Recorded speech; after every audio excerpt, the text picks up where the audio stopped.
evil blanket fish has awoken.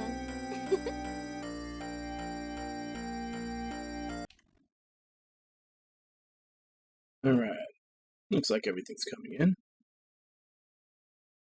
in. So today we're starting a new game. This one's basically on my radar because Wabon played through the entire trilogy and would not stop talking about it, and basically got me to want to give it a shot too. But today we're going to be starting Blaster Master Zero.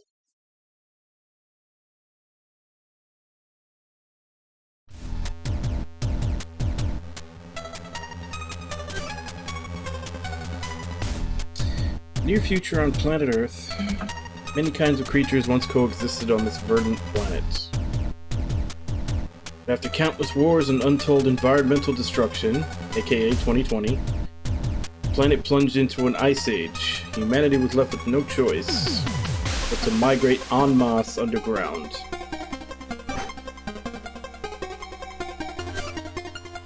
When the ice age finally came to an end, humans began developing methods while they were living underground to one day restore their planet to the lush green landscape it once was. During this time, a large mysterious comet fell to the Earth. However, the progress of restoring their lost ecosystem was coming along well, and humanity was eventually able to live on the surface again. Several hundred years have passed since then. So essentially, we destroyed the environment, went underground, and then had to re-terraform our own planet. Enter a young man named Jason blah blah, being a genius in the field of robotic engineering. One day he came upon a creature he had never seen before. A frog. No records of this creature existed. Well, I guess it's different than a frog. With his interest in this mysterious creature piqued, Jason named it Fred and began to observe it closely. But he was a robotics engineer, not biological. After some time, Fred escaped. Jason gave chase and he observed Fred jump into a mysterious hole that appeared seemingly out of nowhere. He was rather astonished by the phenomenon that he witnessed. Jason followed Fred down the same hole. He eventually found himself in a cave deep underground. That's where he discovered a large vehicle.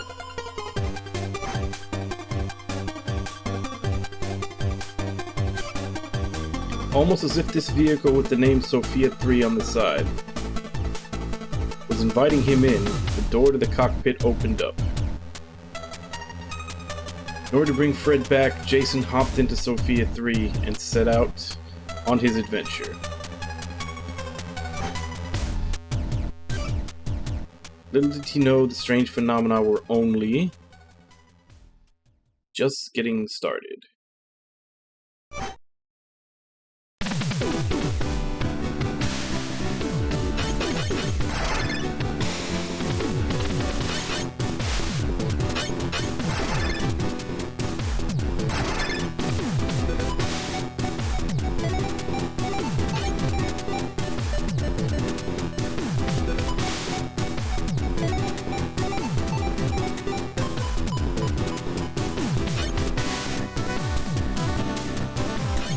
So we have two alternate characters we can play as.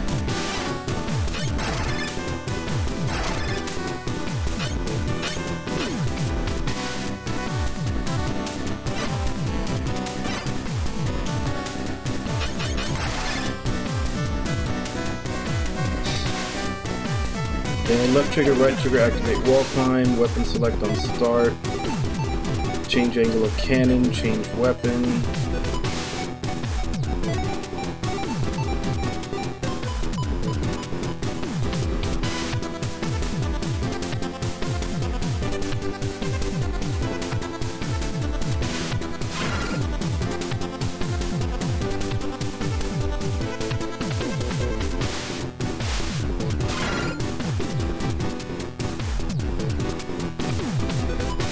Hey Wabon, how you doing? Friends are unable to get back to Sophia 3 on side view maps of Chase is somewhat unable to get back to Sophia 3. If you stand on the same point and press Y, you can call Sophia 3 to that location. If you can't back Sophia and you're unable to reach a save point, choose retry the game engine, which will return you the most recent checkpoint you passed through. In terms of game progress, any progress made after passing through the last checkpoint will be lost. Okay, so if you end up without your vehicle, you are pretty much boned.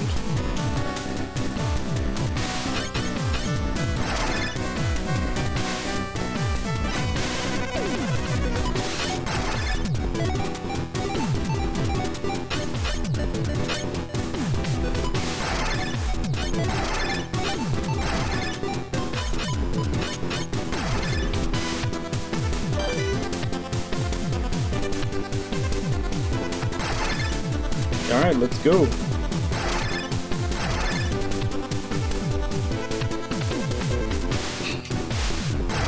You didn't read anything?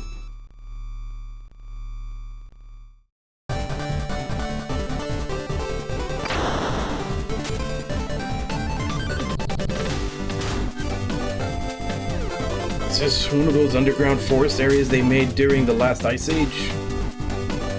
Hundreds of years have passed, but the ecosystem is alive and well. It would seem that the preservation system is still functioning somehow. Better still keep my guard up. I never know what can still be here.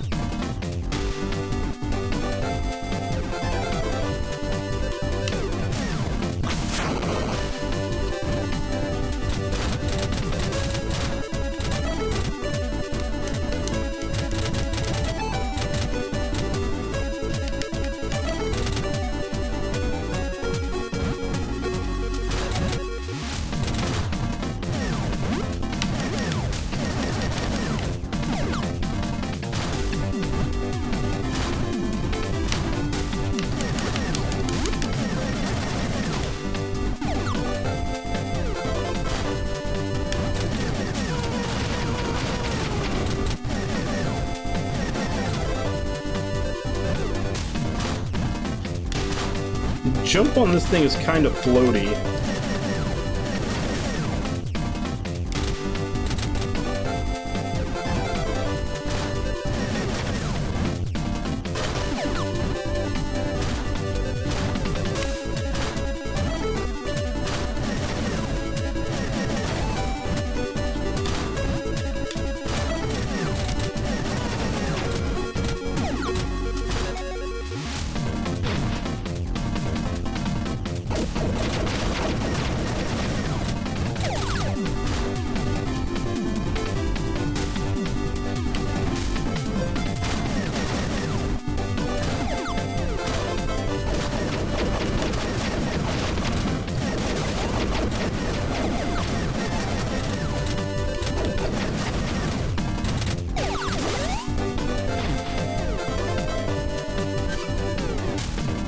Red signal was definitely being transmitted from the forest area. The receiver was being displayed on the monitor. I'm pretty lucky that Sophia has a functionality like this. With the receiver, I'm able to get a general idea of where Fred is. I can't but wonder how Sophia can track his signal, though. Then again, I don't really know how anything in this machine works yet. I'm still unsure as to why a robotics engineer has taken such a huge interest in a biological life form. Or even why this frog thing is so important.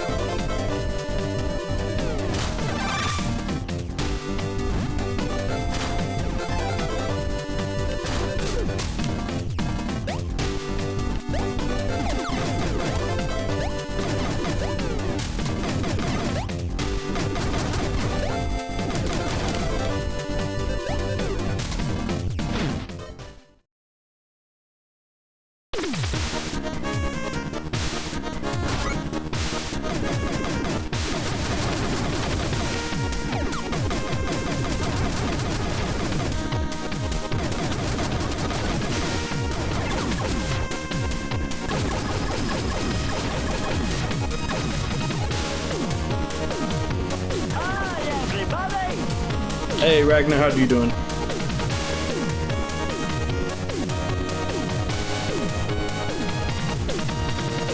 That's a good question. I honestly don't know if in the moment I would jump in or not.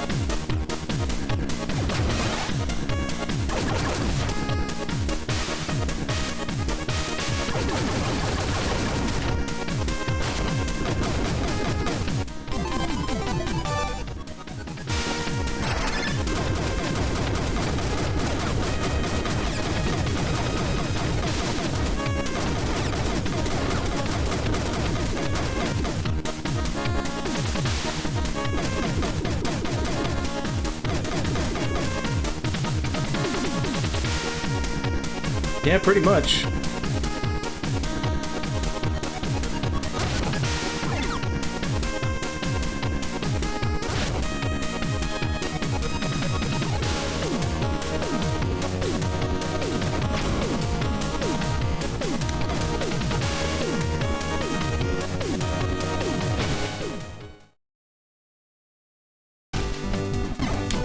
Oh crap, he's back.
Well, LB is to switch weapons. RB strafes.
Guessing I need a special weapon to be able to kill that.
I do kind of wish there was like a sprint for this mode.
Yeah, it's about the only thing is that, like I said, the walk speed in this mode feels a little slow. Whoa, when the hell did I get all these?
It even has the same sound effect as Mega Man when you actually kill the boss.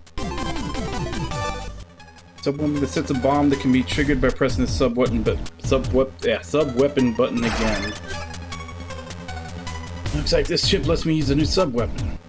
Gotta figure out how to read my surroundings and use the best weapons for the situation at hand.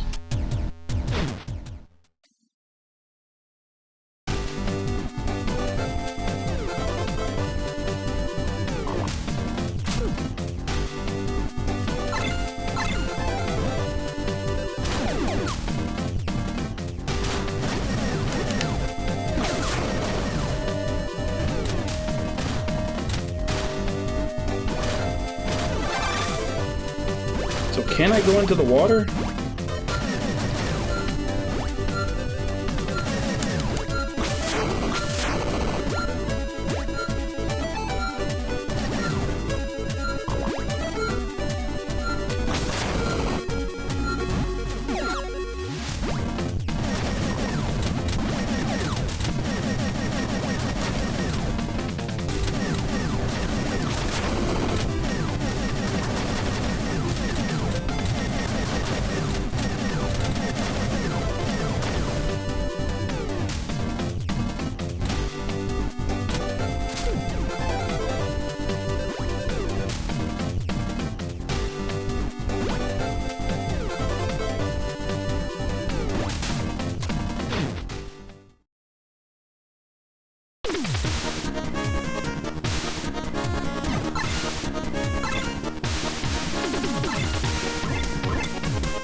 I need help.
Well, shooting the tree doesn't do anything.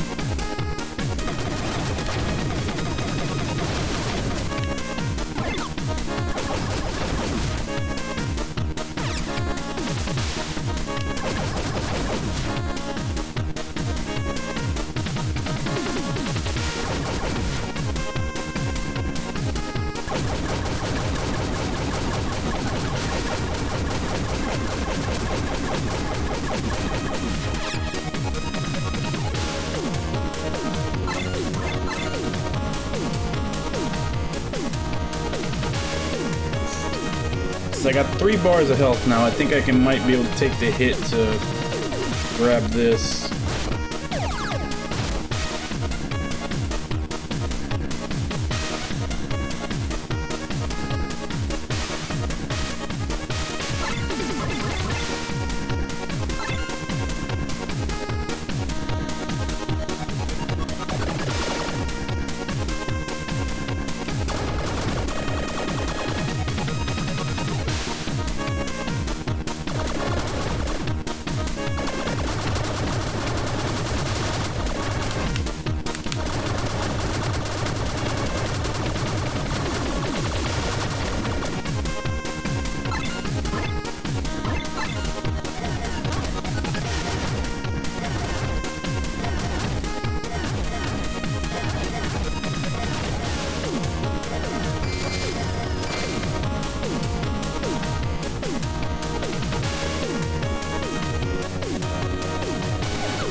Try bombing cracks? I haven't really been paying attention. What do the cracks look like?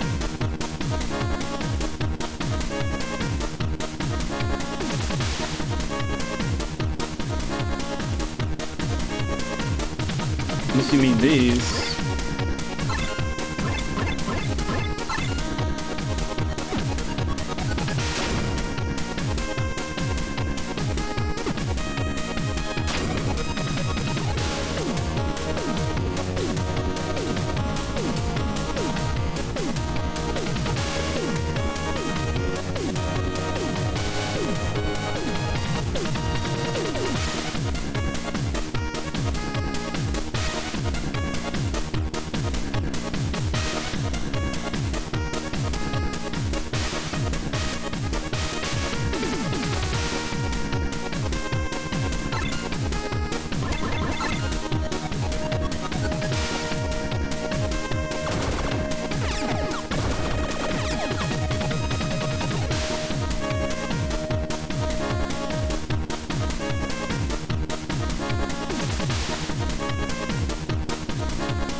I'm just looking through and trying to see if I can see a wall with... Okay, okay.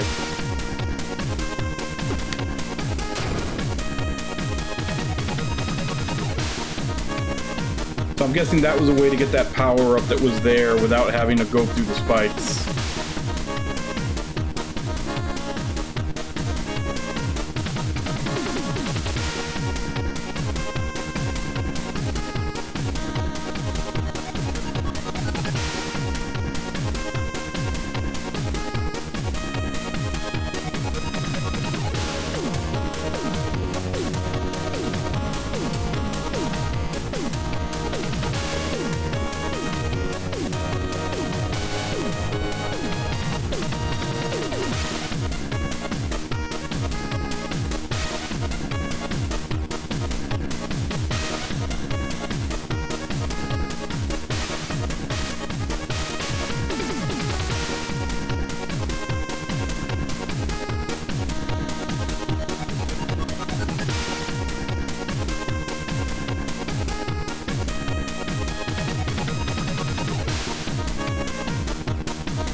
hell is that? Some giant mutant? Damn it, I guess I gotta do this.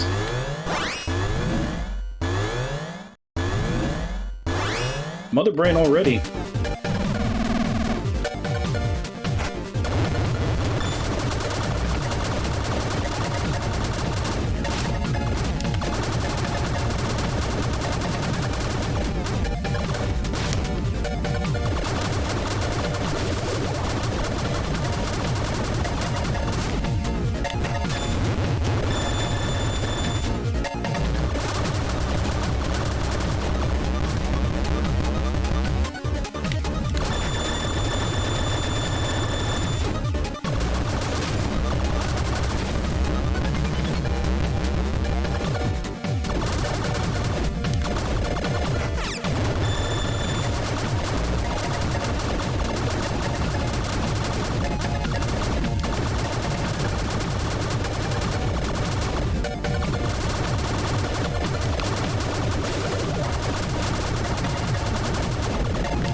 Man, why did Samus have such a hard time with that thing? That was super easy.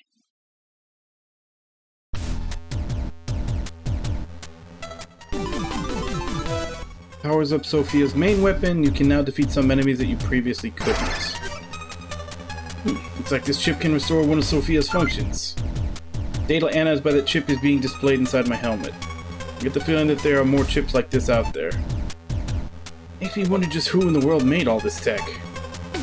And I'd love to dig into all this, but I gotta focus on finding Fred.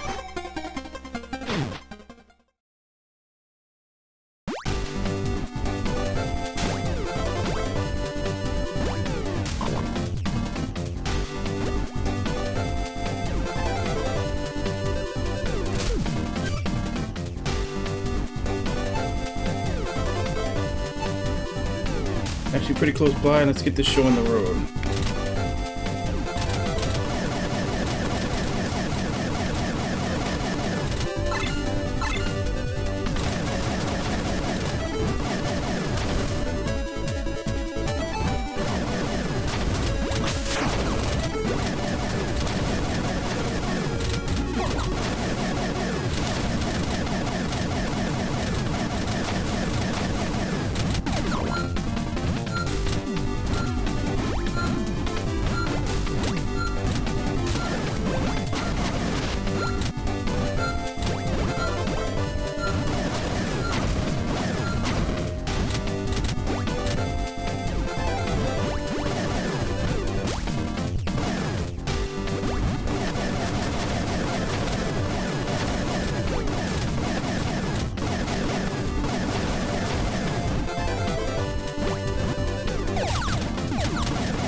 That's my next curious question is how do I get in, like there's all those little pockets inside areas where there's enemies.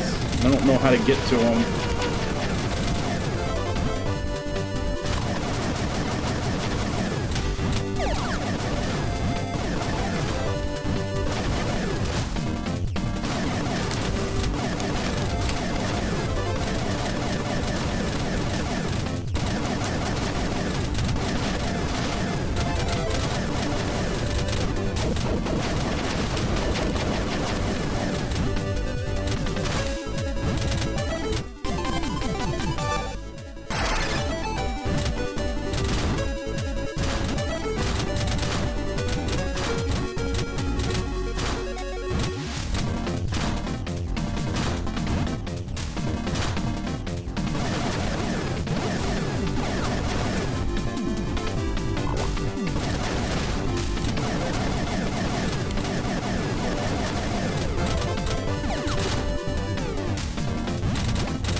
can't quite jump high enough to get there.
This is the residential area. This place sure has seen better days.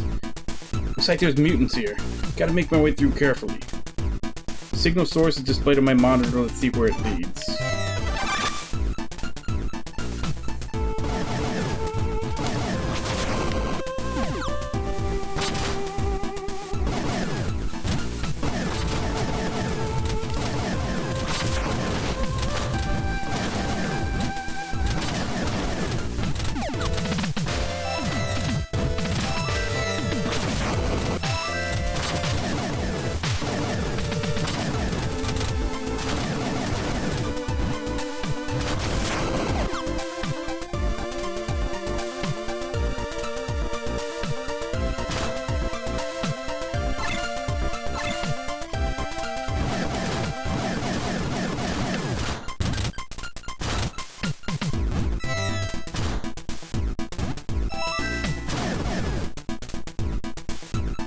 Okay, once I get to this point, it's shining.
Getting warmer. Getting colder.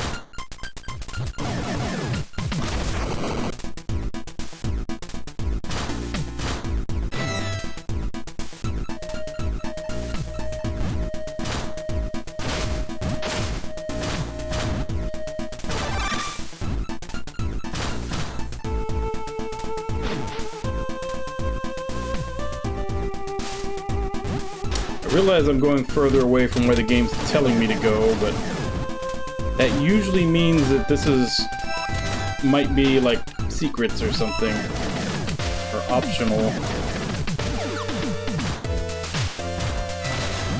And that's what I'm banking on.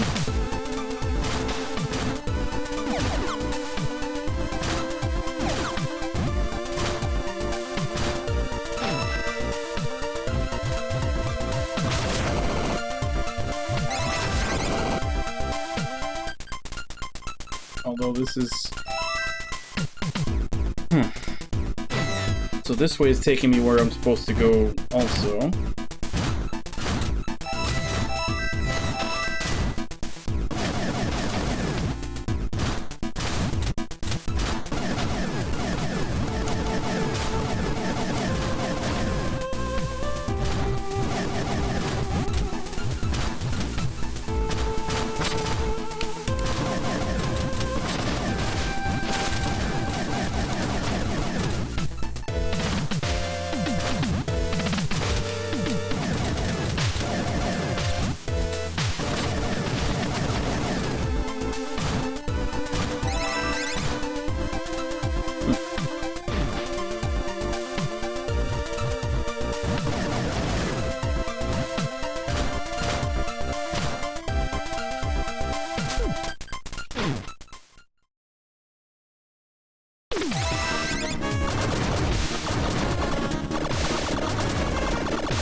Gotcha, so don't...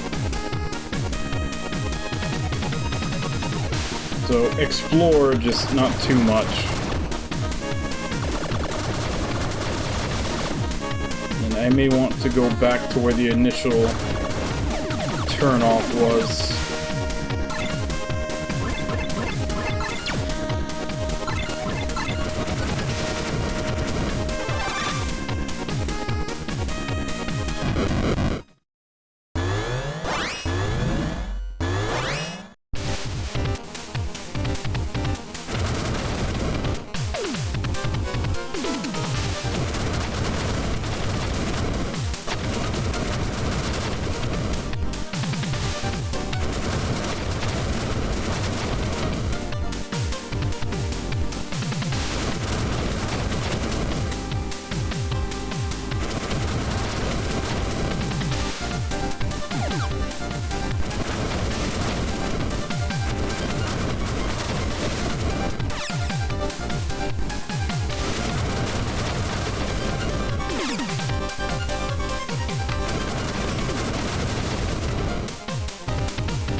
Sub-weapon that fires a missile that pursues its target enemy.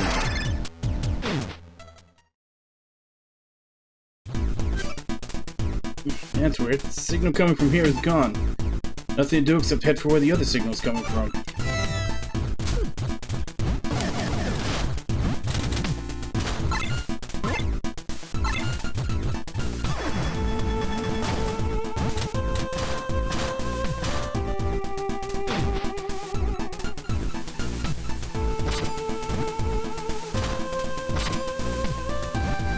Yep, anything involving bugs, usually the best course of action is to kill it with fire.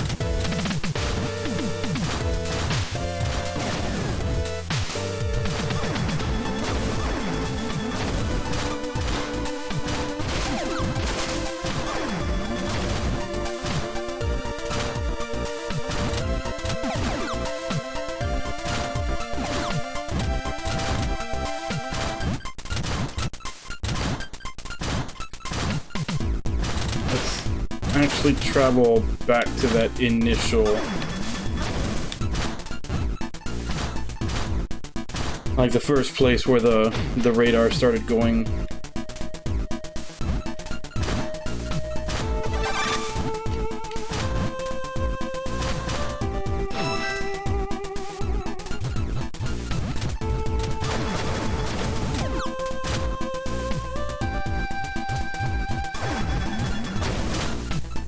I like the fact that this homing missile can actually go through walls.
Oh, now we're talking wave shot.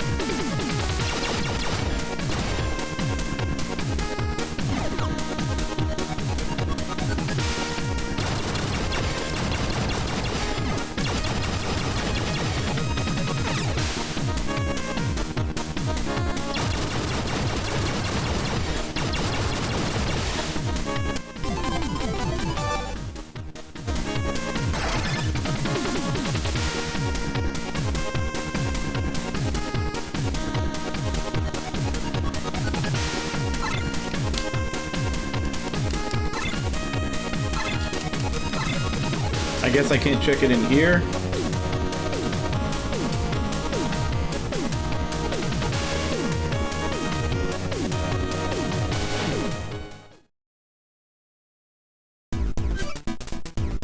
That's where it's coming here is gone. Nothing to do except head for where the sun signal's coming from.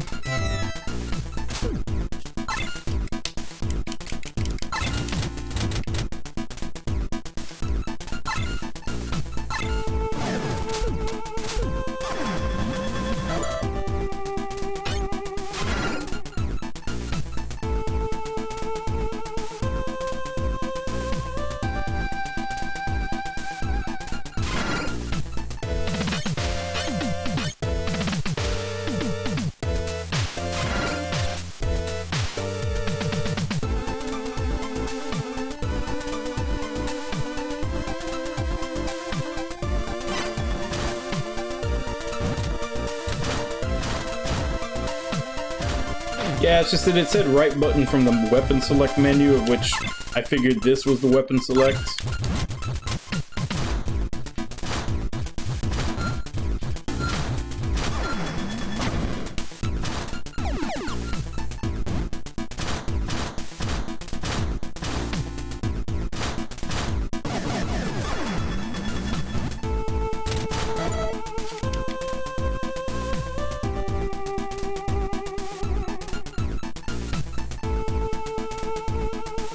Guess I gotta go up and over.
Okay, so straight across from here.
What do we got here?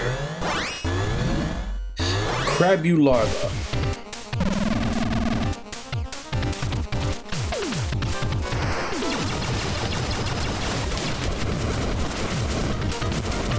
No! My wave cannon's gone.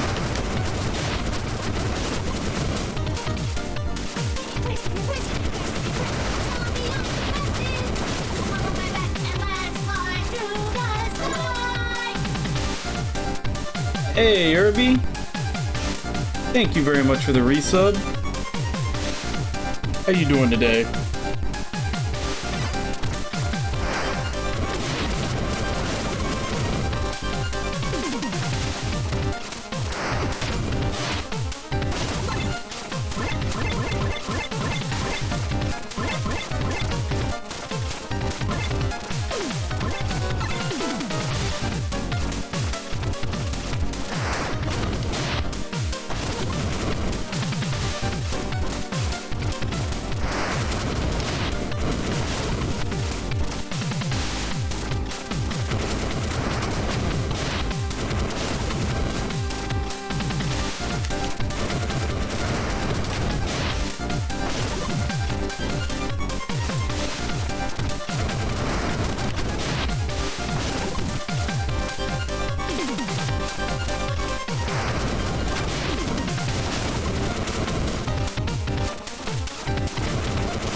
Yeah, I beat Fury, but I did have to turn the difficulty down.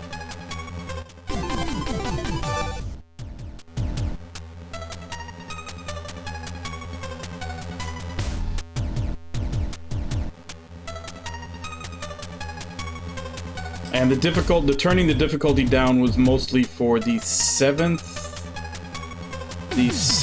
boss out of 9. Because the final phase of that, I literally spent, like, I want to say 2.5 hours on stream on that boss. And I just couldn't get past the final phase, where it goes full bullet hell. So that's what caused me to turn the difficulty down. And unfortunately with that game, once you turn the difficulty down, it won't let you put it back up. Because the bosses after that, I feel I probably could have got through, but it was just that one. And from what I've seen online, that's the 7th boss is the one where a lot of people give up also.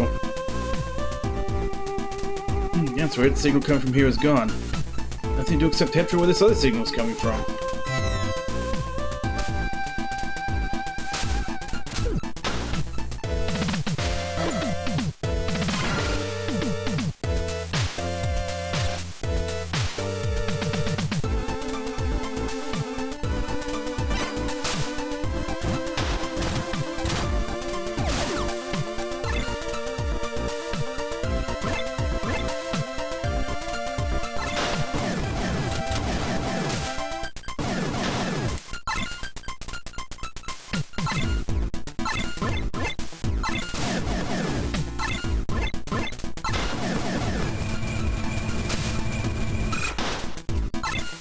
Wait, could I charge the other one?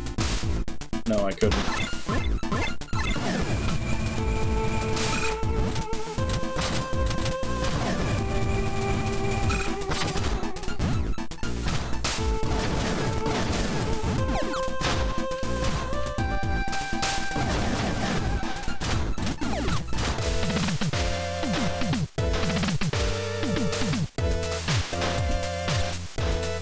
Oh, is it? I haven't actually tried to fall anywhere in human mode.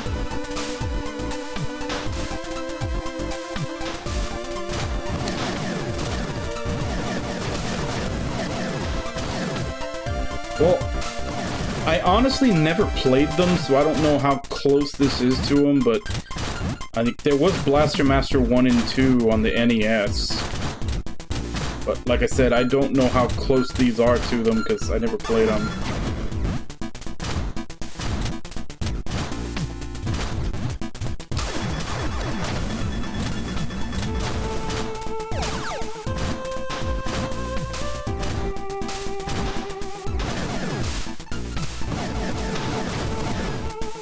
Since I know this is an Inti Creates game, and you know, basically Gunvolt is their other thing. So it seems they like to do, you know, modern upgraded versions of old NES games.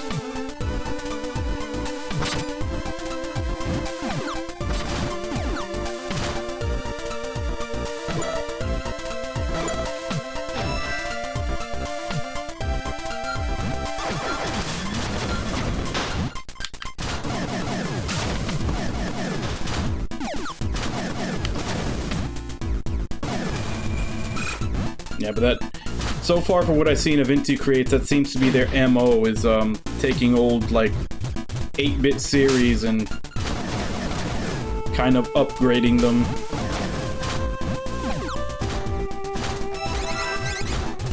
So does the laser get me through these? No, it does not.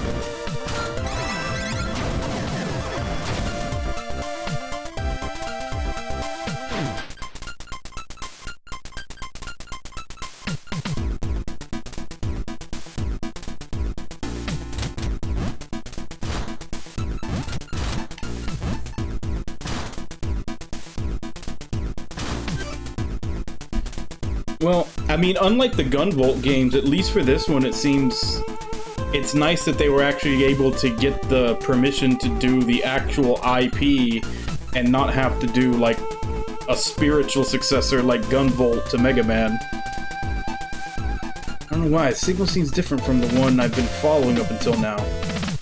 Now I'm all curious. I think I'll go have a look-see.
Hey, Jigs, how you doing?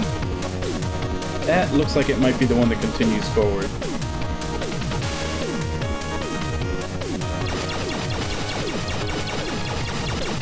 Whereas this leads nowhere.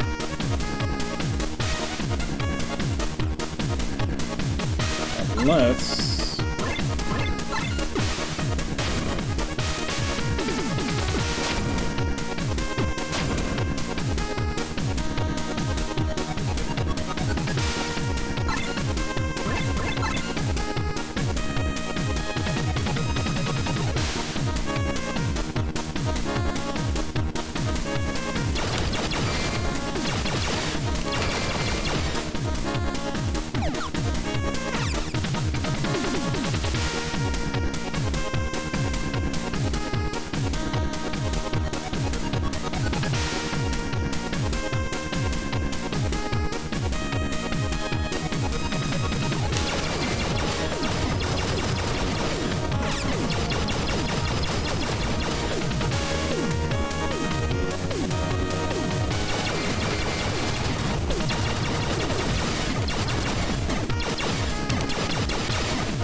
Naps are always good.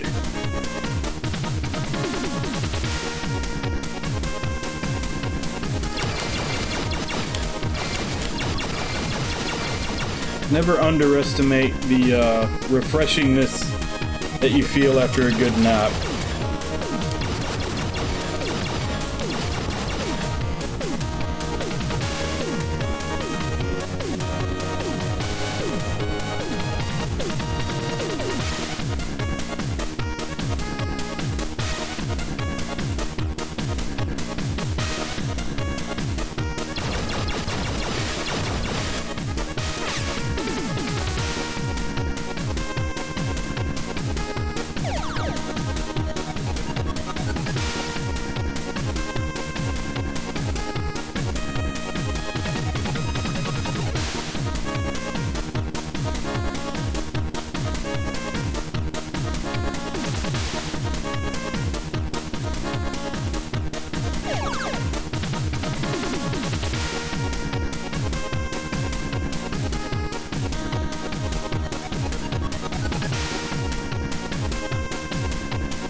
Oh, damn it.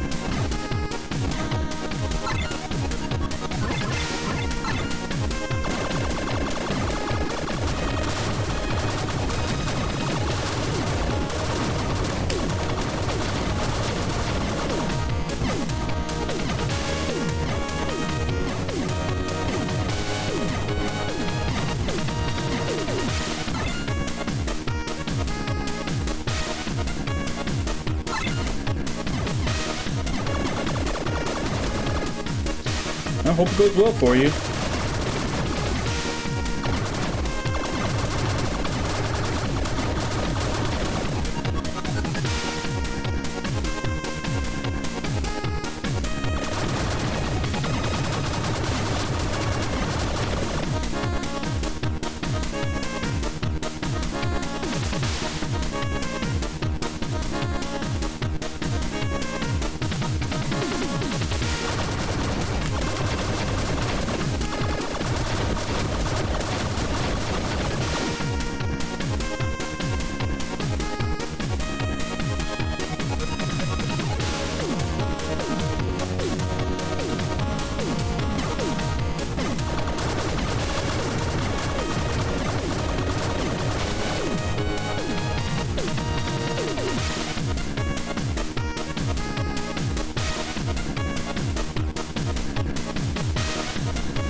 Oh, that's a huge mutant. Signal's coming from there, too.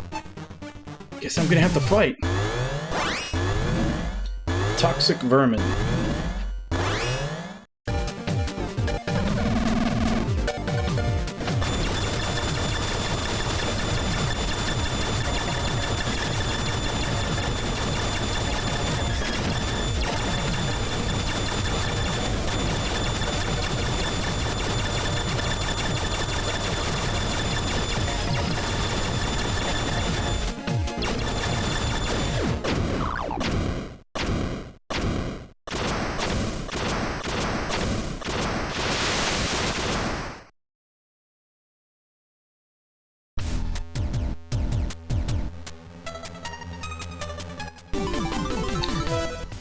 Powers up Sophia's main weapon. You can now destroy a certain type of wall. I'm guessing those, like, square, like, gold-looking walls.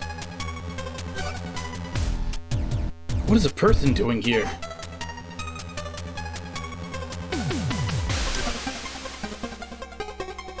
Hey, I'm here to help. Are you alright? Damn it, come on, please, open your eyes. From the moment I held her in my arms, my blaster rifle began to emit this brilliant light. Right. His rifle. His rifle is what responded. That light was getting bigger and bigger. It totally enveloped us. Not Definitely euphemisms here.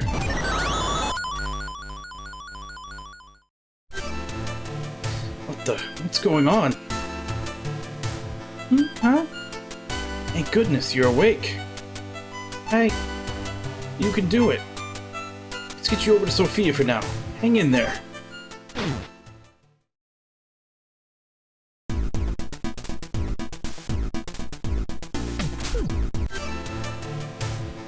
Man, who is this girl? Seems like the signal came from her. My blaster rifle reacted to her. Somehow I think this girl and Sophia are connected. Who are you? How did I... Don't worry, everything's okay. When you're feeling up to it, I want to hear your story. Thank you for helping me. Could I ask your name? Sure. I'm Jason Frudnick. You can call me Jason. I'm Eve. Got it. Don't mean to rush you, but there's a lot I need to ask you. I listened to her story, found out the reason why she's here, and learned that she seems to have lost a lot of her memory.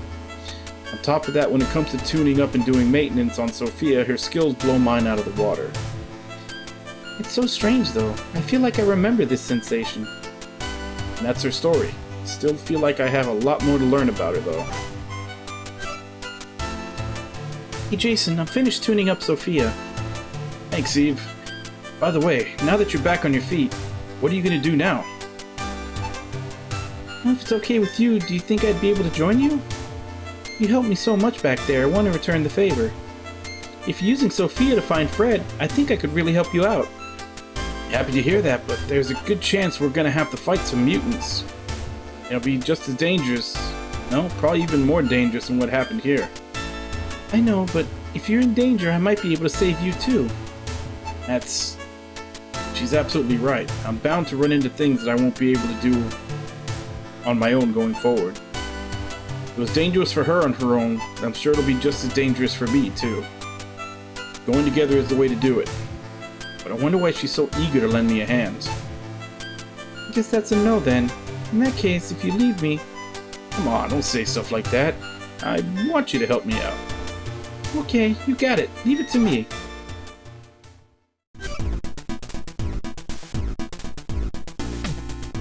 Yep, all this talk of his blaster rifle reacting to her. Looks like Fred's signal's coming from a different area now. I think it's the industrial area. Industrial area, huh? Okay, let's go check it out. One more thing. If you want to talk to me, choose the receiver icon from the subscreen. There's lots of stuff I'd love to talk about with you, so I'm here to chat anytime you want to talk.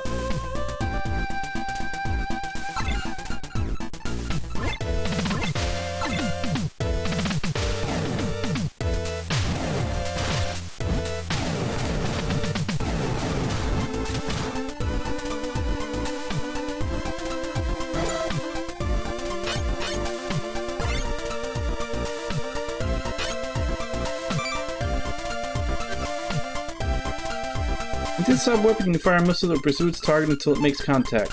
Super useful weapon, but if you get too trigger happy, you will find your SP gauge depleted in no time flat.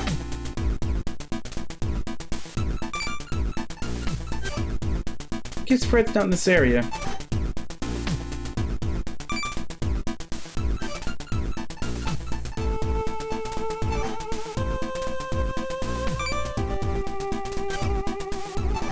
Looks like it's just those two things she cycles between right now.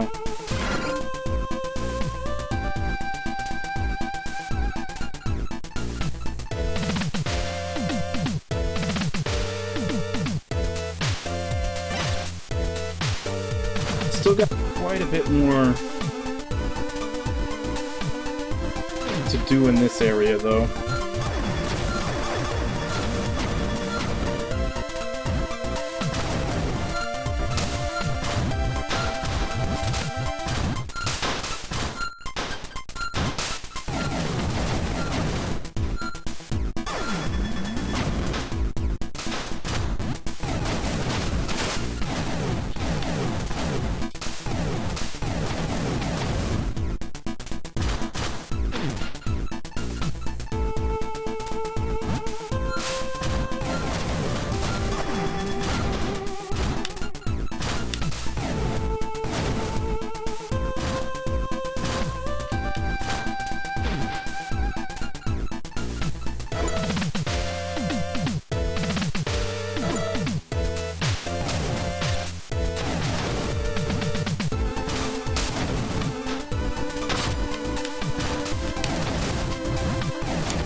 That's the next area. We don't want to go there yet.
Prevent your gun level from dropping when taking damage. Guard disappears after one hit, but it will regenerate again over time. And that's just a passive boost.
So how do I get to that middle section?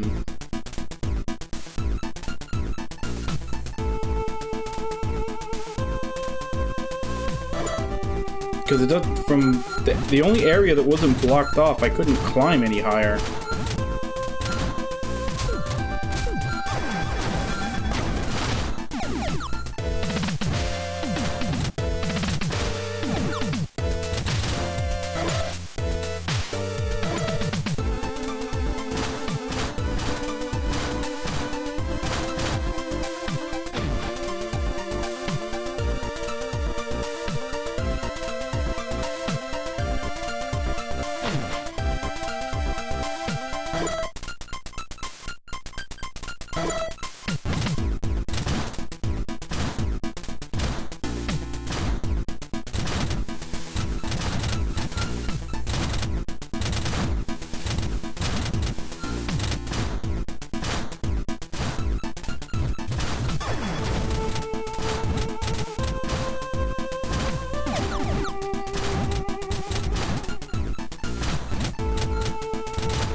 Yeah, there's no way for me to get up there. Unless there's like a double jump you get later or something. Yeah.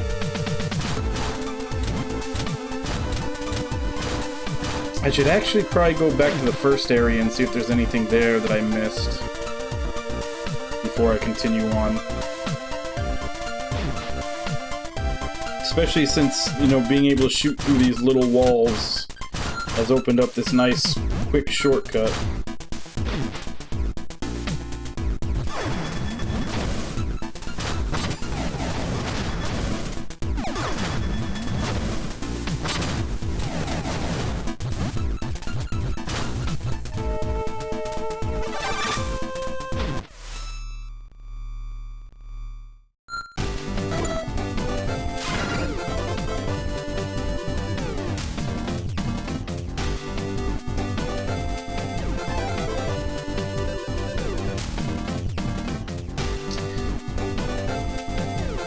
Well, there's definitely a lot I didn't explore in this first area here, but it's not showing any, like, actual cave things to explore.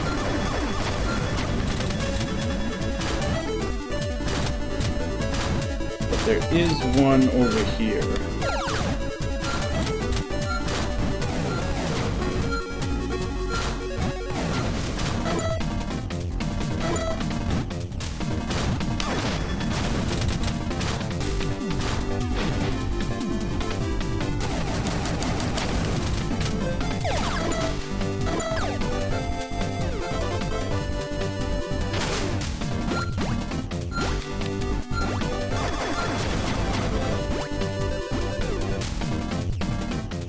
I'm trying to remember now, because I did come here, but I don't remember what it was it was blocking me from getting into the cave. Oh. Again, I think it is my jump height. Yep. So it's basically two places now that I couldn't get to because I can't jump high enough that I have to remember.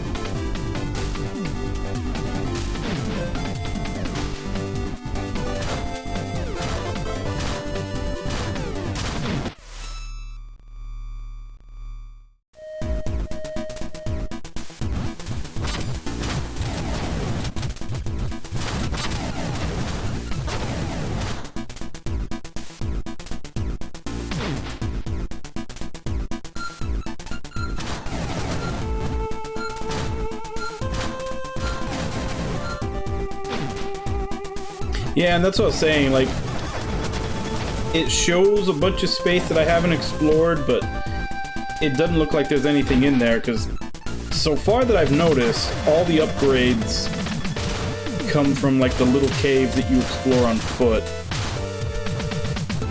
I'm actually starting to wonder if there's going to be any bosses that you fight in the tank rather than on foot.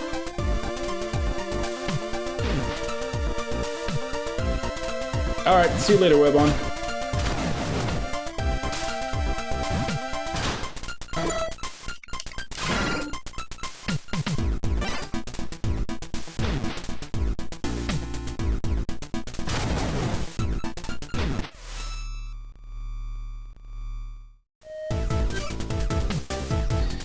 Daisy, it looks like Fred's signal is coming from this vicinity.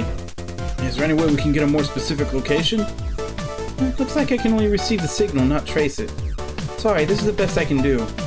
It's not your fault. We'll just have to search for him the old-fashioned way. Hang on a sec. Looks like the systems here are still in operation. And have been so for a while. Let's stay on alert. Never know what might happen.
Is that it in here?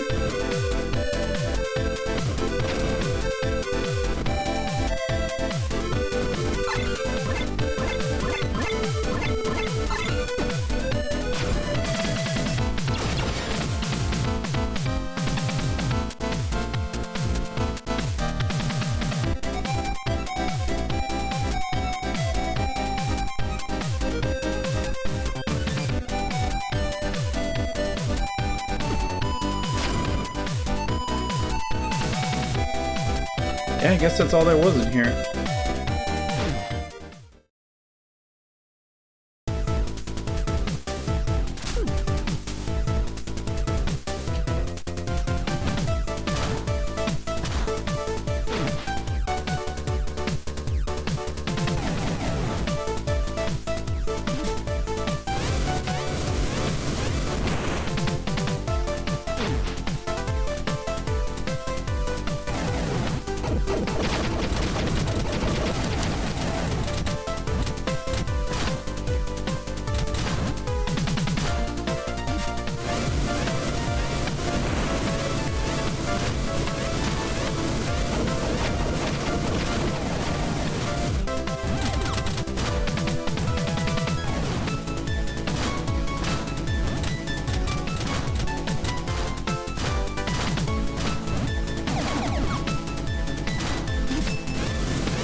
Damn.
You think that'd be a better fit for you?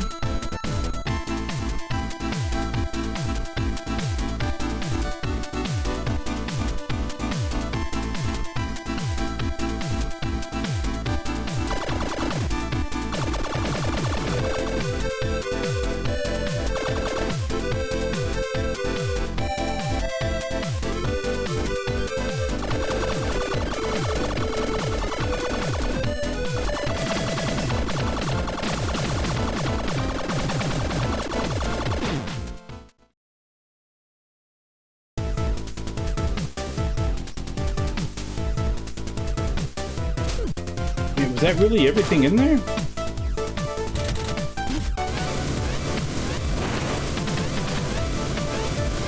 Yeah, a lot of these little tunnels in this place are... They feel very odd. Because there's nothing at the end of them.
And again, it feels like all of these little tunnels don't have anything at the end of them. Whereas before, every time I went into one of these places, there was always like an upgrade or something.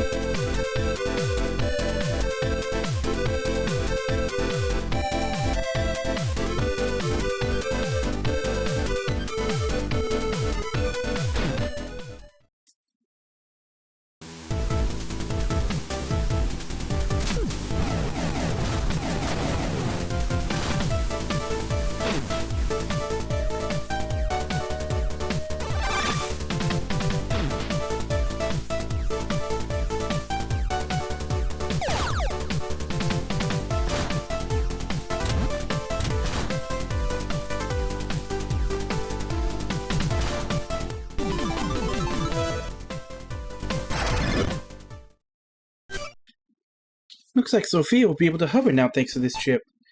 Press the jump button in midair to stay airborne, but make sure you keep an eye on your SP. It's awesome, but what was a chip doing in a place like this? What the? Jason, look up! What is that gear? It's freaking huge! I know it sounds crazy, but it looks like that's a mutant. Crap, did that thing lure us here with that chip as bait? Watch out, Jason, here it comes. Uncontrollable engine.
Hey, Star and Echo.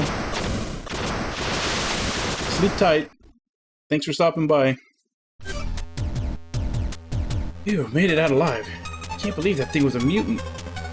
Yeah, I was surprised too, but I truly believe that you could defeat that thing. It was all thanks to your support, Eve. You're welcome.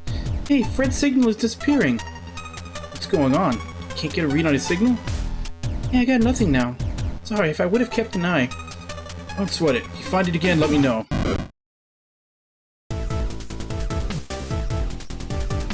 I'm doing good.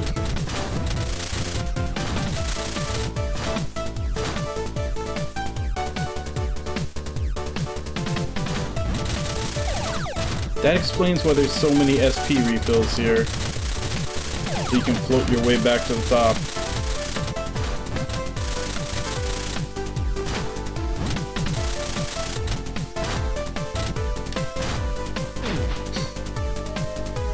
I am damn near dead though.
I still don't have a map for this area, do I? Oh, I guess I do. Well, I have the map that I've been making, but I don't have an actual map to show where I haven't been.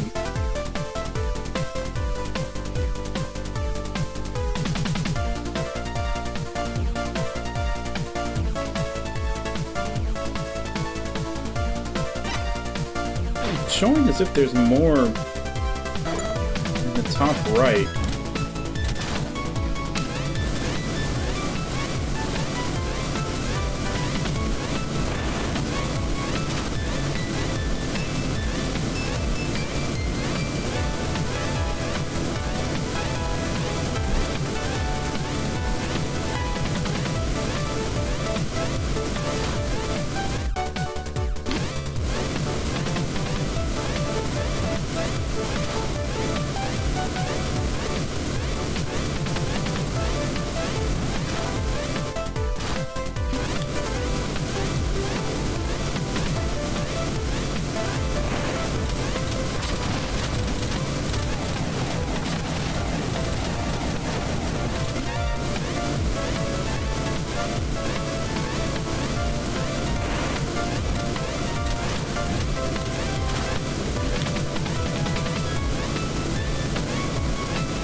whatever that part is there, I can't get to it.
So apparently there's something I'm supposed to find in here.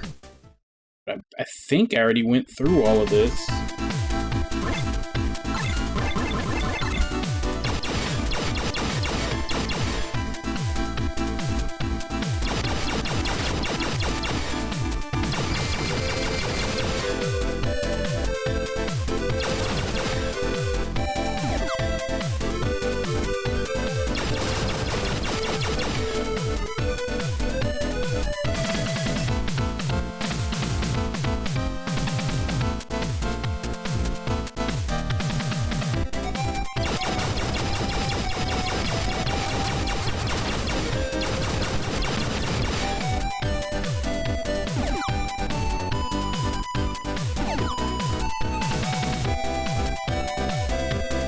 Yeah, it's kind of like a Metroidvania style, as far as I know.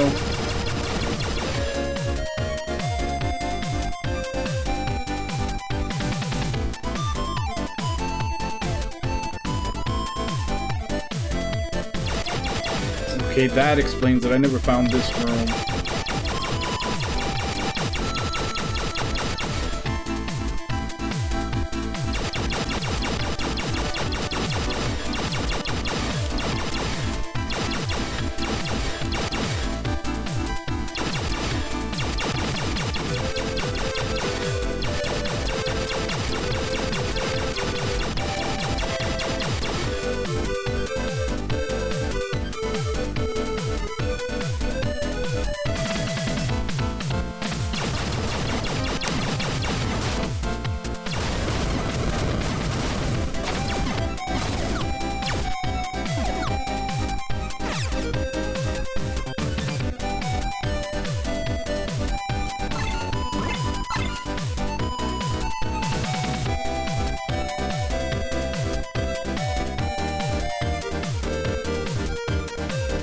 But this is also a trilogy. Like, there's 3 of these games out. And, you know, my Monday morning streams are for shorter games and indie games and stuff like that. So either way, it fits.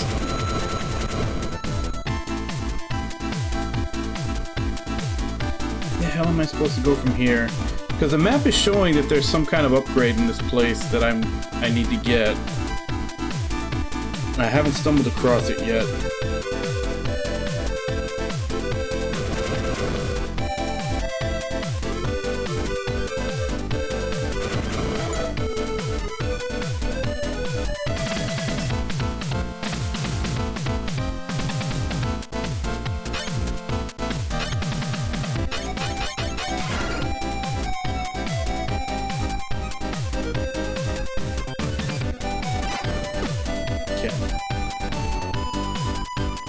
There's supposed to be another way up over here.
Yeah. Like I said, Monday morning is like, I basically pick a game that I'm just, like a shorter style game that I'm just gonna play for those days. And then the rest of the week is my main game. Oh, crap. Of which Earthlock is the main game for right now until I finish it. Although technically that's kind of a short indie game too. At least for a JRPG, it's only like 30-ish hours. But that one was redeemed by a viewer through channel points.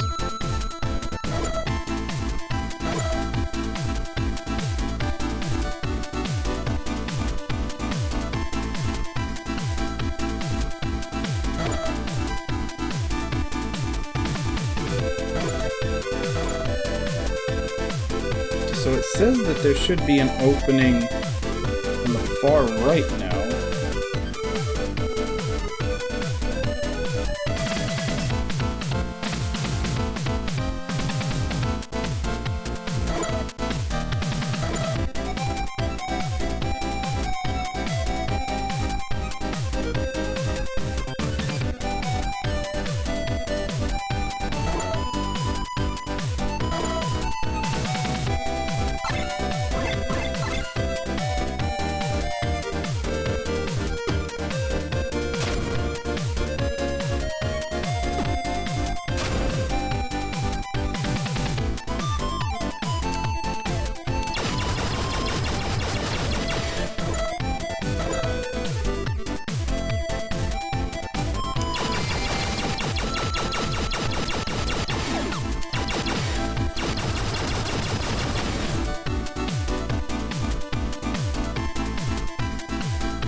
I am, but I'm not gonna rush towards it.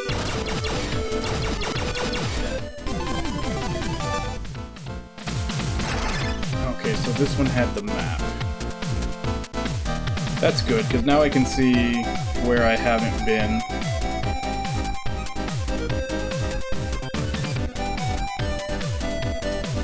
Yeah, there's a lot of people streaming it right now. And, like, honestly, the game that I'm gonna play after Earthlock, I've got a couple of games in mind. I kind of want to play, like, a turn-based strategy RPG. And the couple that I have in mind are all pretty long. So even if I play it directly after those, it's still gonna be a while.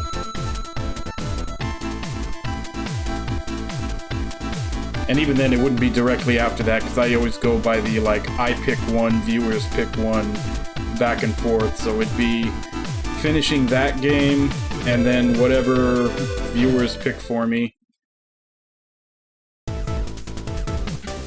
But I'm not in a hurry to play it. I do definitely want to play it, but I'm not in a hurry. And also, there's supposedly a rumor going around now that it might come out for PS4 and PC, in which case I'd rather get it on PC.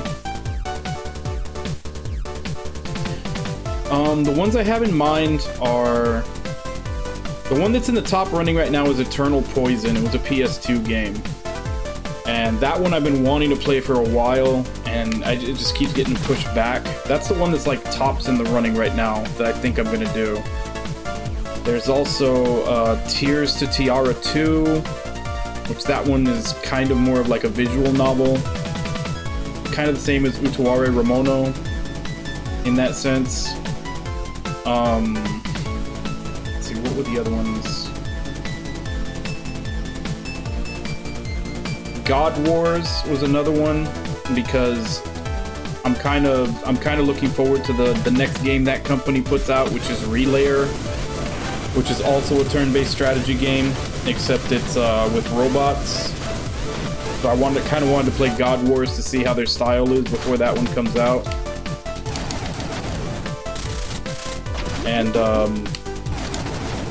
Devil Survivor 2 is another one, because that's the last Shin Megami Tensei game on 3DS that I haven't played yet.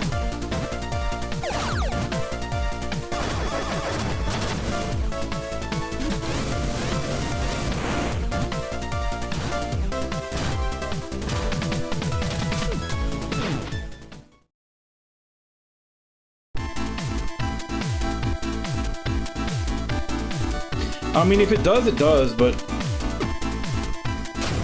that's just another, like I said, that's just another reason for me to wait a little bit and see.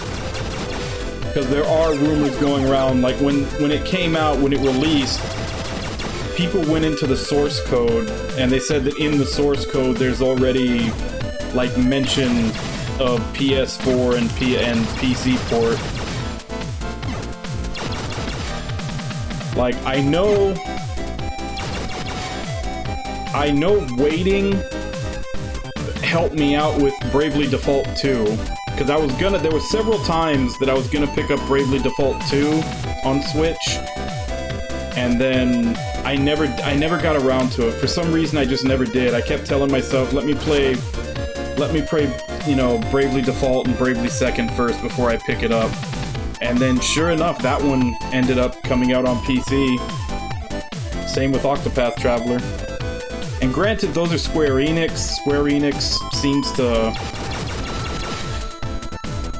to be in the mindset of putting their games on everything. But I don't know, maybe Sega might be following suit. Like I said, if it doesn't come out on anything else, I'll get it on Switch, but since I'm not planning on playing it right away anyway, that gives it time to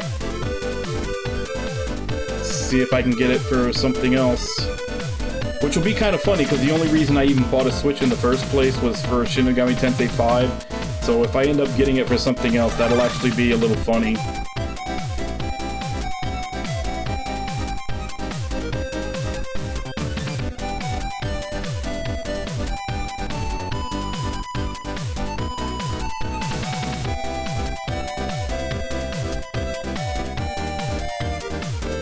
Yeah.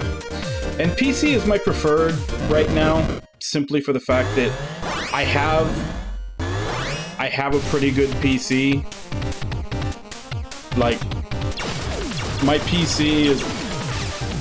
My graphics card right now is slightly stronger than, you know, PS5.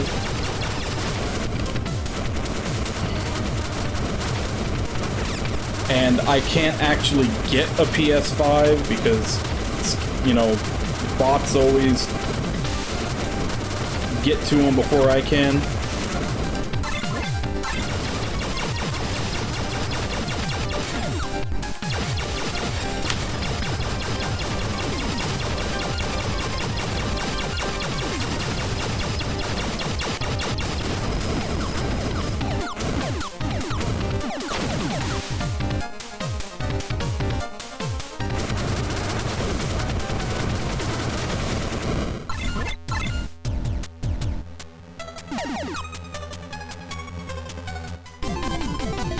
Sub-weapon that emits a bright light that stops enemies in their tracks may be useful in dark areas. Well, that would have helped for that other one that I went through that was dark.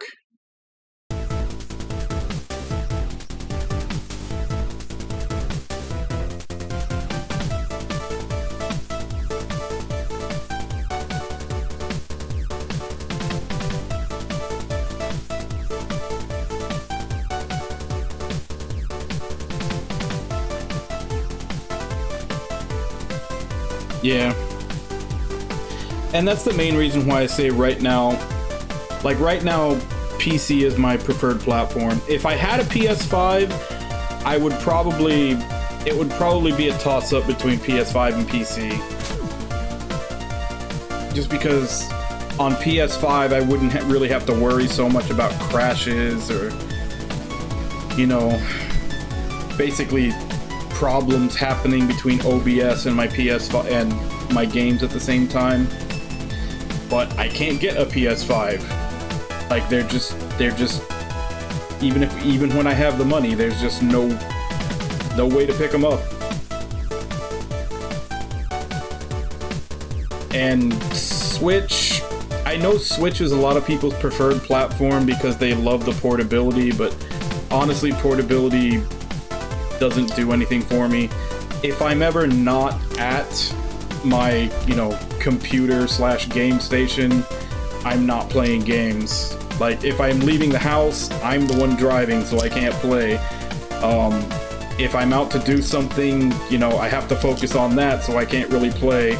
If I'm at a friend's house, I'd rather, you know, focus on hanging out with them than playing. So there's just, like, the times when I would actually be able to sit with a Switch and play something, you know, out in the world are so few and far between, it's not even really worth counting. And since the Switch is the weakest console and portability means nothing to me, it's my last choice for anything.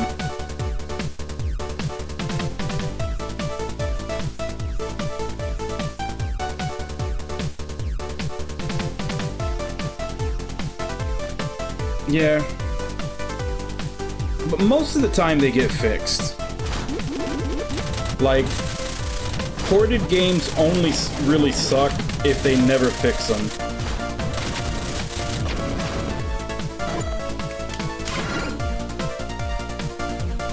But nowadays, most of the time, if a game gets ported, they fix it eventually. So it's just a matter of, like, I just can't play it right away.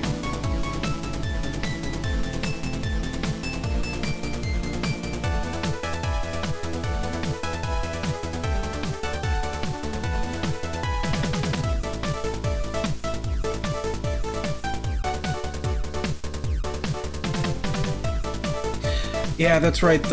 They were gonna do that thing where they were gonna release Kingdom Hearts on the Switch, but it, like Kingdom Hearts 3 on the Switch, but it was gonna be like playing through the cloud. I don't know how I feel about that, because you're at that point, you're essentially, and that's the whole reason why the OLED Switch finally has an Ethernet cable, is that so you can actually play those. But even on the best connection, there's still a little bit of input lag. I mean, like if you've tried PS Now, and then on top of that, Nintendo is not exactly the most trustworthy with their network functions. Like their online services and network and everything is still like 5 to 10 years behind everybody else. And they want to have, you know, full retail games that you play from the cloud to your system.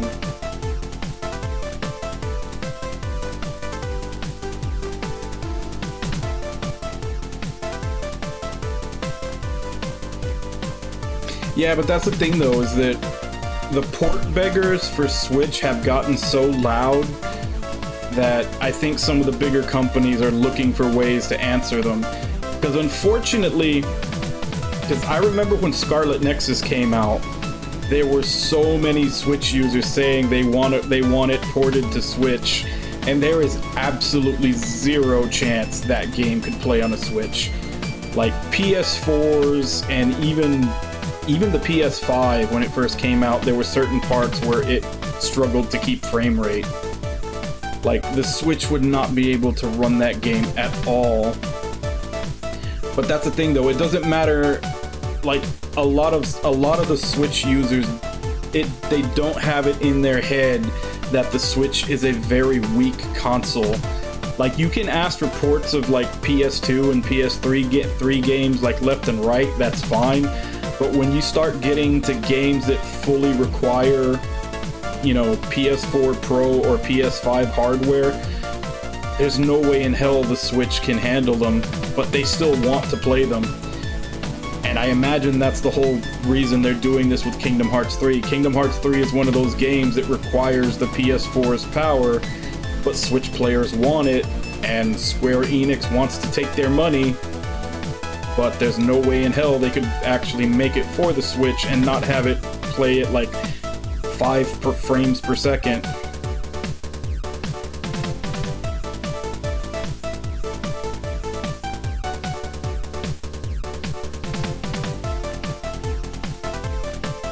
Yeah, but that's the thing though, they won't even be able to play it portably. Because the only way you could possibly do that cloud gaming to where it doesn't play like absolute crap is hardwired to the internet. And again, I'm saying that's assuming Nintendo can get their network up to par with even what PlayStation has with PS Now, which is up in the air, because like I said, Nintendo's Nintendo still requires your cell phone to have party chat. Like, they are so far behind everybody else, it's not even funny. So, if you're running around portable, then you're using Wi-Fi. And if you're using Wi-Fi, you're not going to be able to cloud game.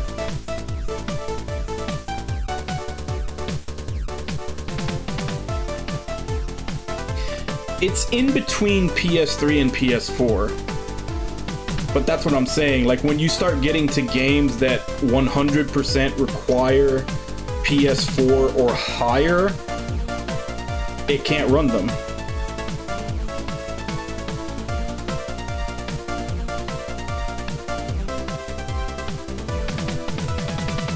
And again, that's also depends on how optimized they are. I mean, even if it is significantly more powerful than a PS3, porting a PS3 game, I mean, a lot of that mileage is going to come down to how well they optimize it.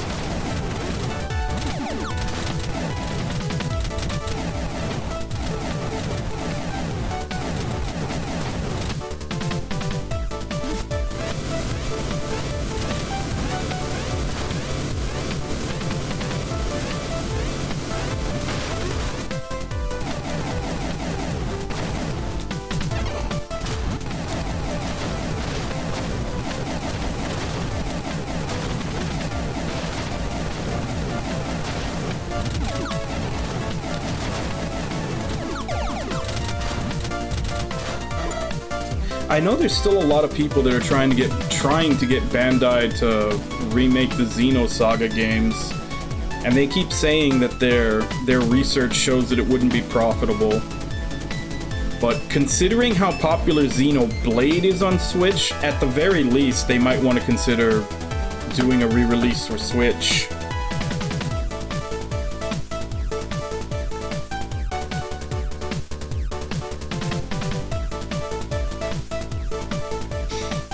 I mean, it is, but you still need some kind of parity in power for the systems to have a port work. And like I said, if you're talking about porting like PS2 and PS3 era games to the Switch, which they seem to be doing a lot of, like they seem to be trying to throw every old school JRPG they can onto the Switch. The PS2 and the PS3 had really funky chipsets. Like, that's the reason why it even took a long time for emulation of the PS2 and PS3 to get to a point where you could play most games on it.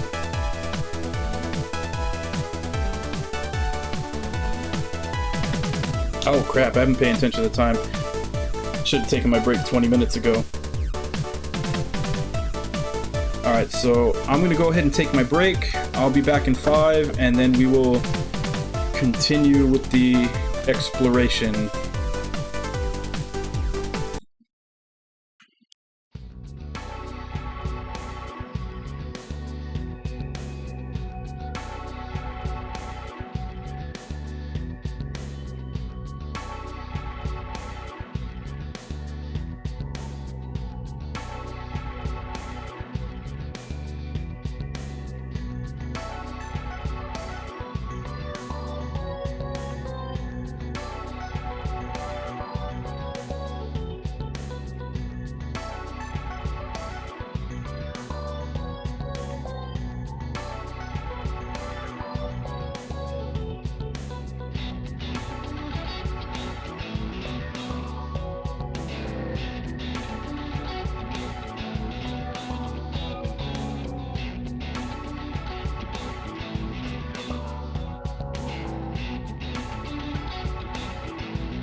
Alright, I'm back.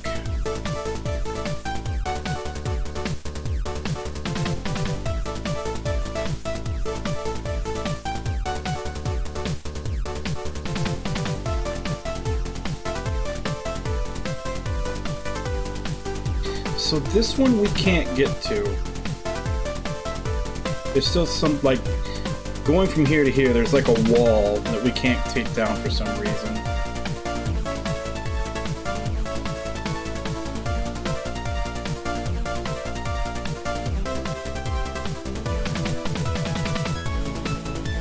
I can't remember if this is where we came in. This is highlighted, so this is probably how we get to Area 4. Hey, Nami, how you doing?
Okay, so that one I can't get to yet. I apparently need some way of sticking to this wall to hit that treadmill. Oh yeah? I assume that means that something good is happening, but you're not sure if you're ready to believe it's good or not. That's what I'm gonna interpret that as.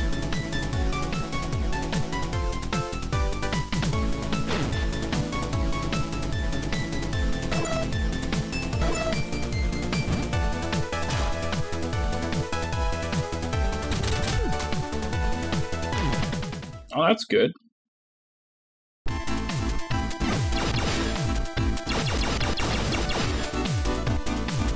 I think I came through this one, but it didn't actually amount. There wasn't actually anything in here.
Yeah, there's nothing else to this area. I guess it's literally just there for you to get power-ups, but I'm already fully powered up.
That is where it's pointing me to go, so...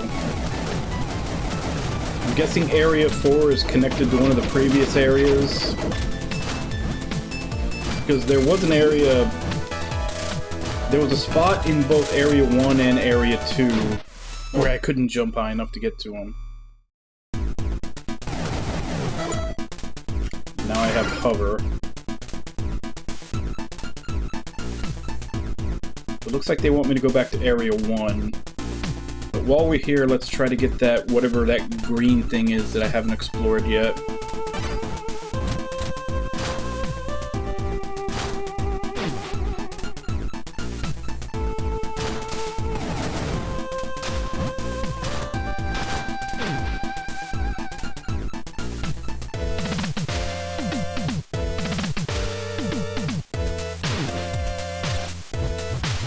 No, this is PC. It's just in a retro style. It's, the game is by Inti Creates. Like, they're the same ones that do the Gunvolt series, which are, you know, basically like Mega Man style games. So that's kind of their niche, is doing like old NES style games, like, but new. Somehow, though, they were actually, rather than having to make their own, they were actually able to get the license for Blaster Master to make it. Because they obviously couldn't get Mega Man, that's why they had to make Gunvolt.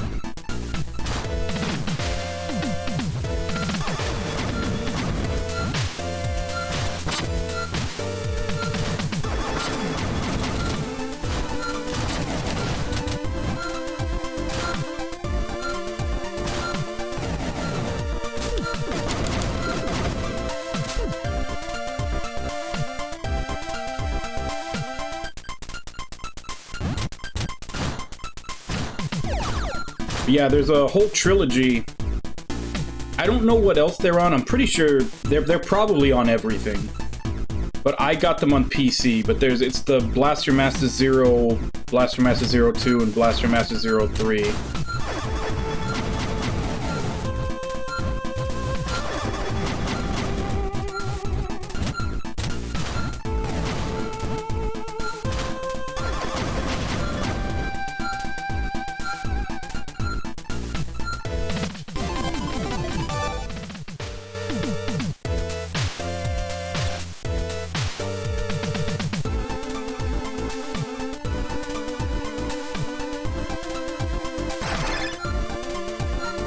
I mean, from what everybody says, they already have been with the Gunvolt games. They're, you know, they're Mega Man in all but name. But Blaster Master, they actually got the okay to use the real name. I think there were 2 Blaster Masters on the NES. I want to say there was a second one. I don't know if it ever came out of Japan, though. Hey, Wabon. Yeah, Wabon's the one who played all 3 of them, and he's basically the one that got me interested enough to try them out.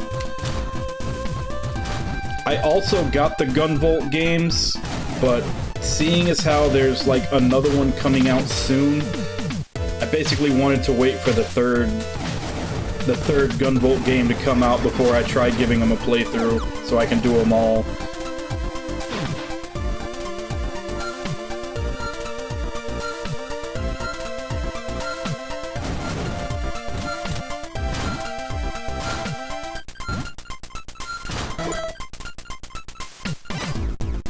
Like, which ones do you want them to retcon?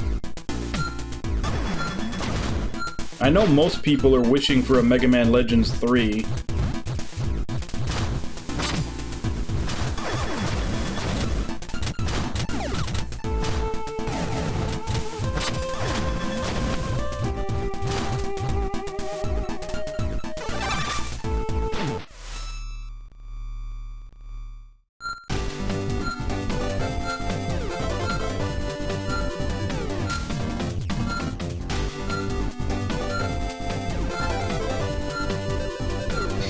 Yeah, there's the official, there's Gunvolt 1, Gunvolt 2, which those are more like Mega Man X style.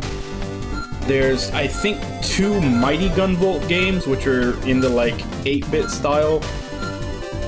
I don't think I picked up the Mighty Gunvolt ones, and then there's also, like, the Luminous Avenger, which is a spin-off, and then Luminous Avenger 2 and Gunvolt 3 are both coming out soon.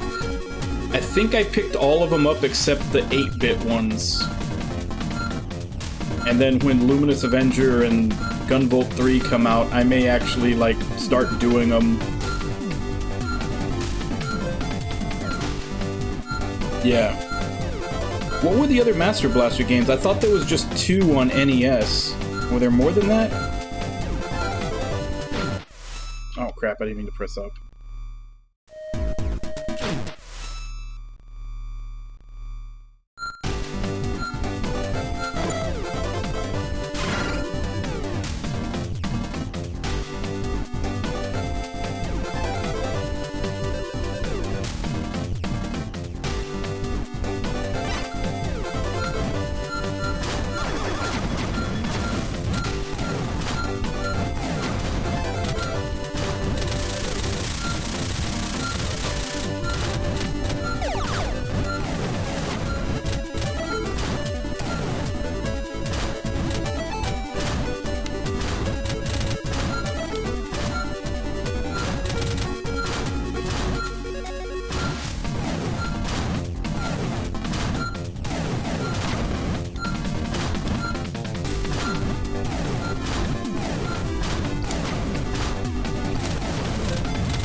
I don't think I ever heard of the one on Wii and the one on PlayStation 1.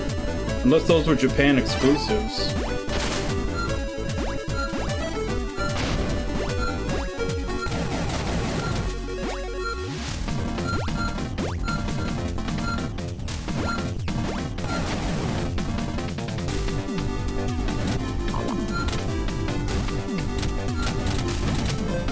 Oh man, hover doesn't work underwater.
all the way back to the beginning.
Area 4.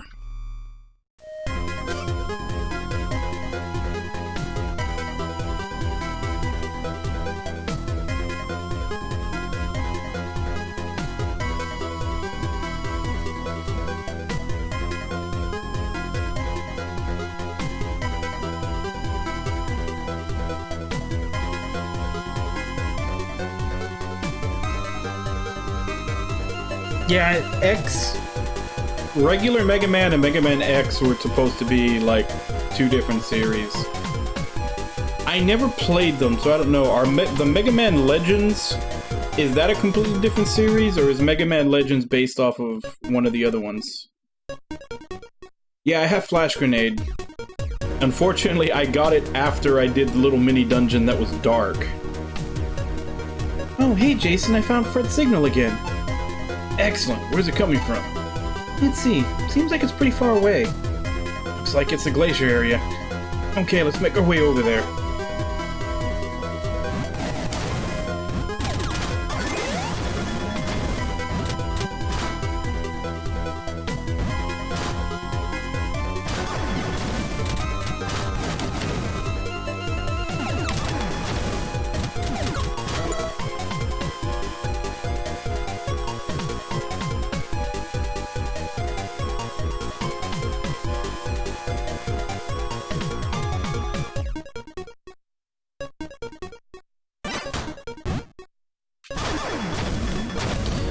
Yeah, and that's what I'm saying. Even though there is some mention,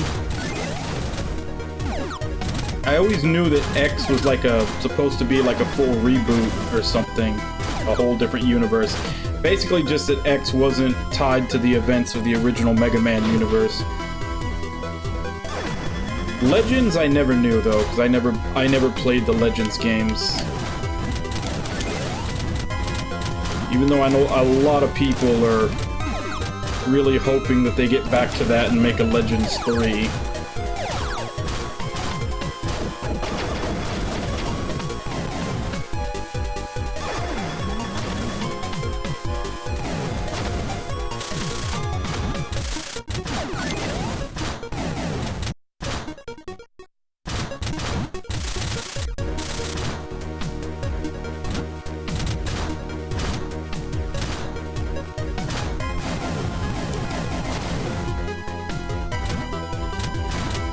Yeah.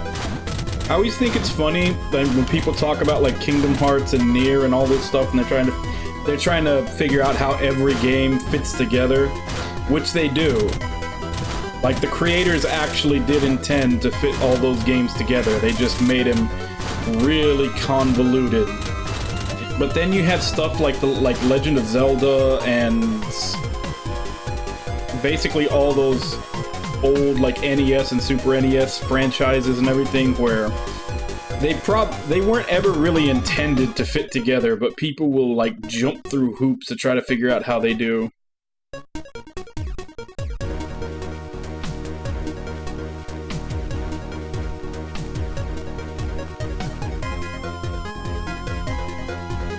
Yeah. No, but that's what I'm saying, like, even though they're convoluted bullshit, the creator did intend for them to connect together somehow. Meanwhile, you've got, like, the Legend of Zelda timeline, people, like, literally doing ass pulls and trying to figure out how those fit together into the same universe.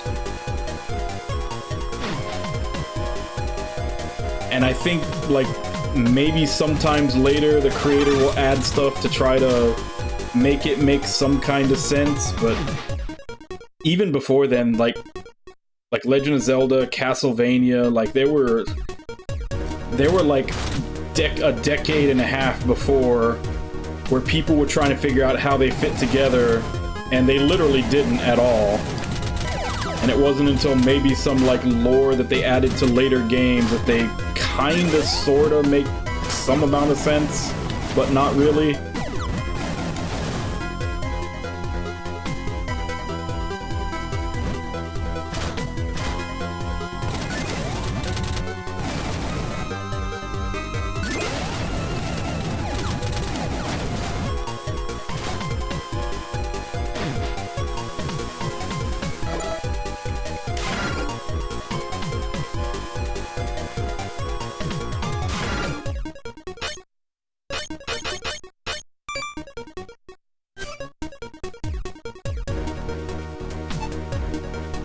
Showed a bunch of mutants gathering around the glacier area. Mutants are joining up with each other? What's going on here? Eve? I'm sorry, I got this data at the same time I received Fred's signal. I feel like there's gotta be some meaning behind this. What's going on? I feel this horrible premonition. Like as if I know something. Ah! Eve, what's wrong? I feel like I'm remembering something. Take it easy, Eve. Don't feel like you have to force it. But why don't you rest for a bit? I can do this on my own for now. Yeah, I'll do that. It'd be nice to relax for a while. Yeah, please do.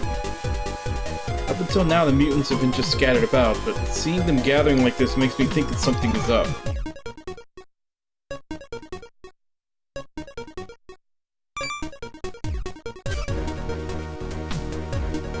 Waterworks area feels more like a maze than anything. It's really easy to forget which places are connected to each other. You feeling better now, Eve? Yeah, I am. Now that I rested for a bit. Sorry I wasn't able to remember anything. It's all good. Don't worry about it. We pay more attention. Sorry. Too much apologizing around here. But hey, everything's okay now, right? Yep. But if you feel like you're getting some memories back, just take it easy on yourself, okay? You're such a worrywart, but thank you, I will.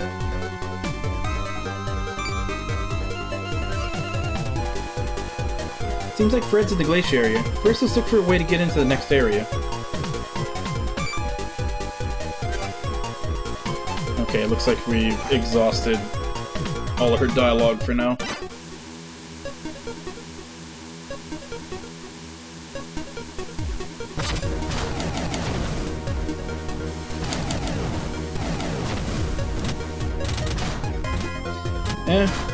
As happy an ending as you can get in those games. Still wouldn't be considered a mega happy ending, but pretty happy.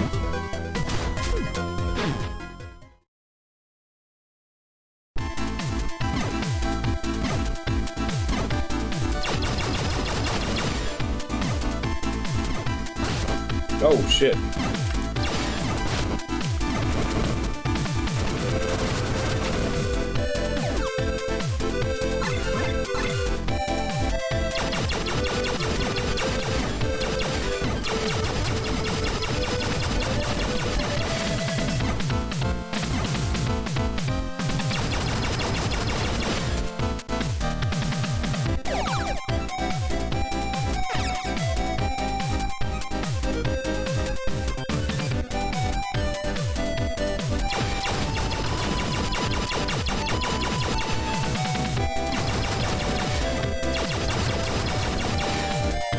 Damn it.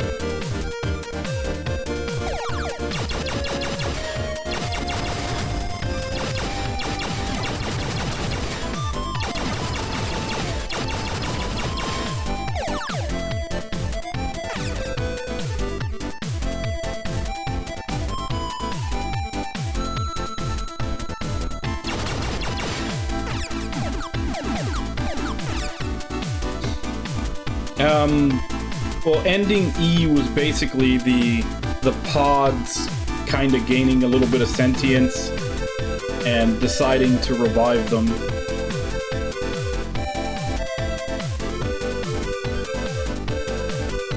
And that's the whole bullet hell when you're fighting the credit segments, is the pods trying to hack into them and everything to give them their memories back.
Yeah, so that's to say, it leaves it a little bit open-ended.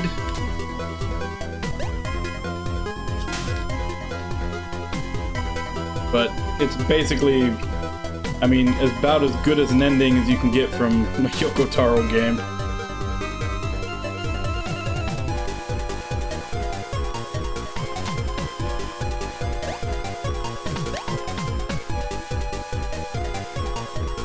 Although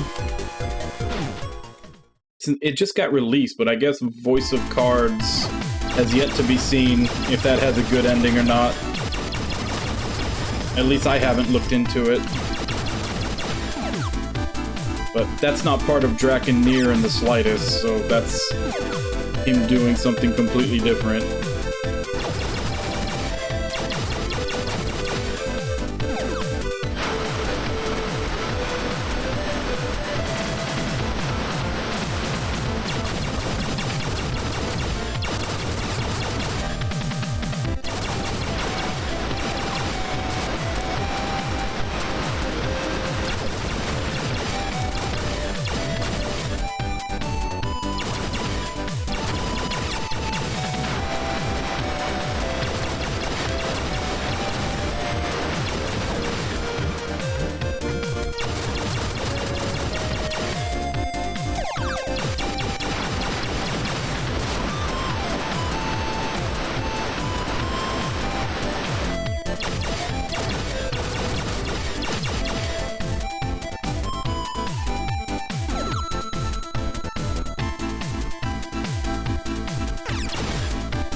there's a weapon that'll break those.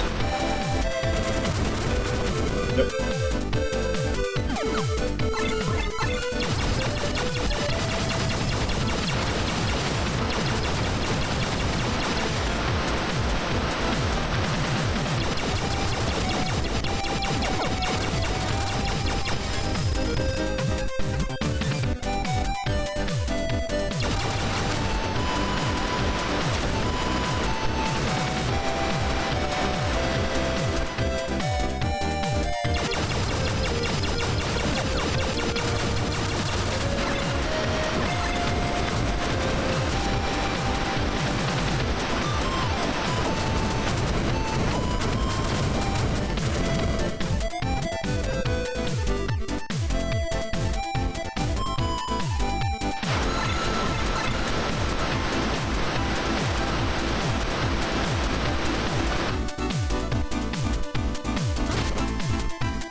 Wait, was there no path off? Yeah, there is. Damn it.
Alright, see you later, Irby. Have a good stream. What are you going to be streaming?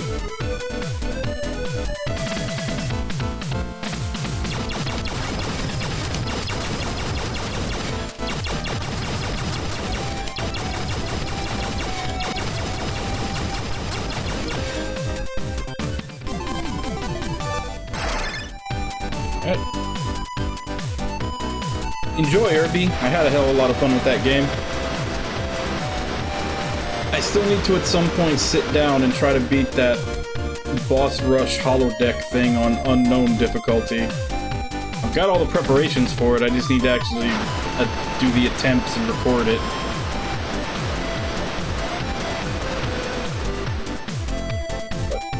But Tuesday is my day off, so I might try then. Well, Tuesday and Wednesday.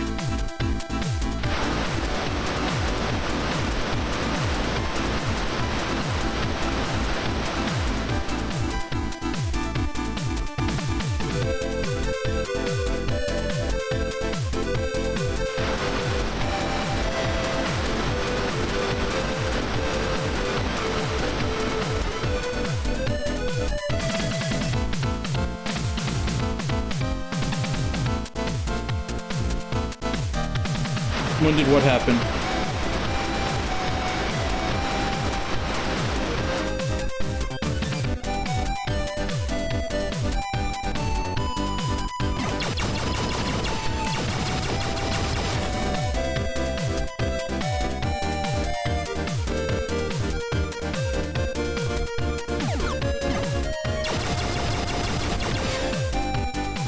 It's been a while. It's been undergoing small changes here and there, but I mean, Tuesday and Wednesday haven't been my... I've had those days off for a long time. It's more... A lot of the changes have more been, you know, me losing days off because I've been getting more hours. Which was also the main reason why I went from streaming 6 hours to 4 hours a day.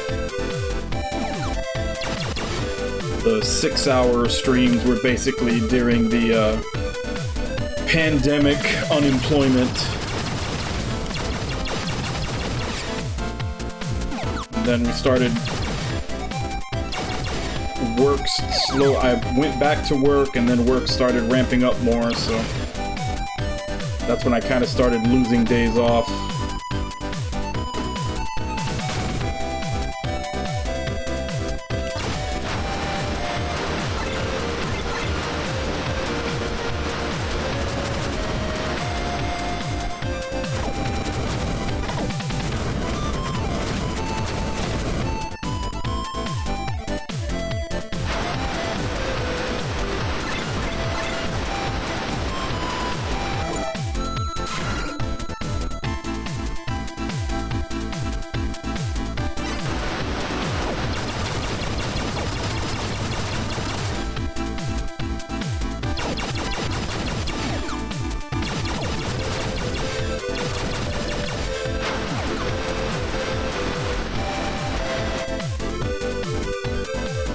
So we got the map for coming in here.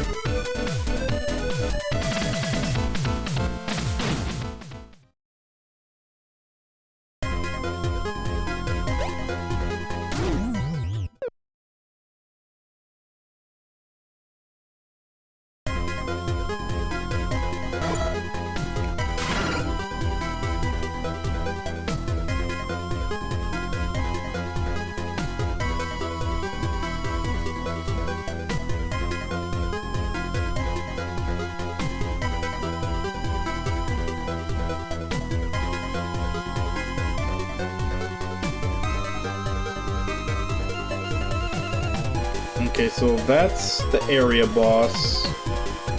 There's 3 other little spots to get upgrades. I'm guessing this is to get to the next area?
it's coming from below now.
Yeah, the music is pretty good.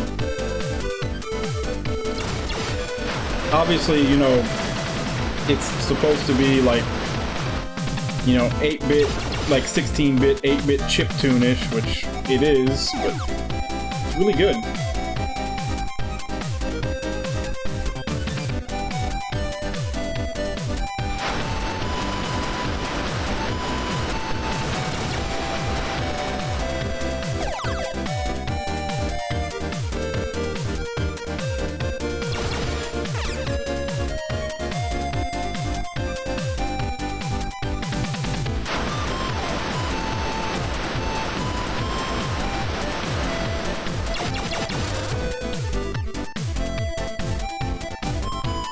I mean, you don't want like a full orchestral version?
Tad roll snack time.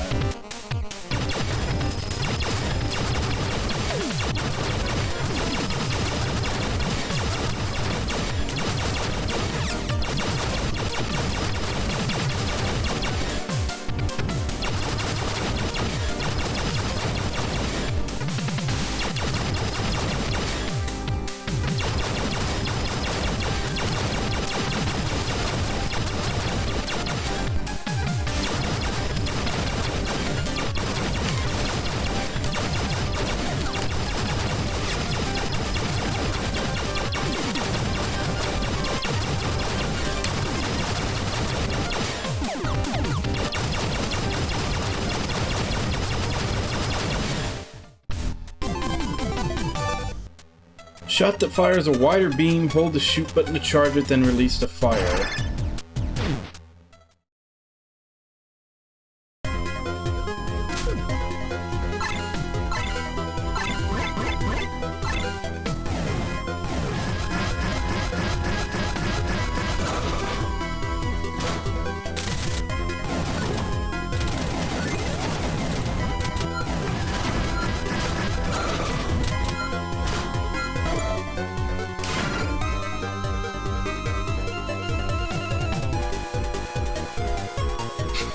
Oh. Yeah, every once in a while I put the mouse cursor on here just so that I can, like, basically point to things when I'm trying to look at the map and decide where I'm gonna go next.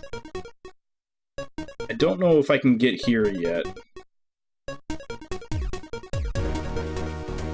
So I guess next would either be through here or here.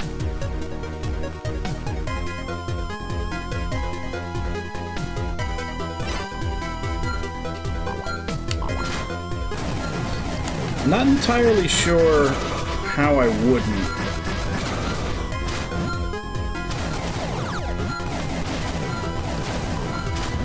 Since the mouse being on there is part of the game itself. Because I'm not doing display capture, I'm doing actual window capture. That's how come you don't see pop-ups from like achievements and everything, because they're not part of the window. But seeing as how the cursor is actually part of the game itself, I don't know how I would not capture it.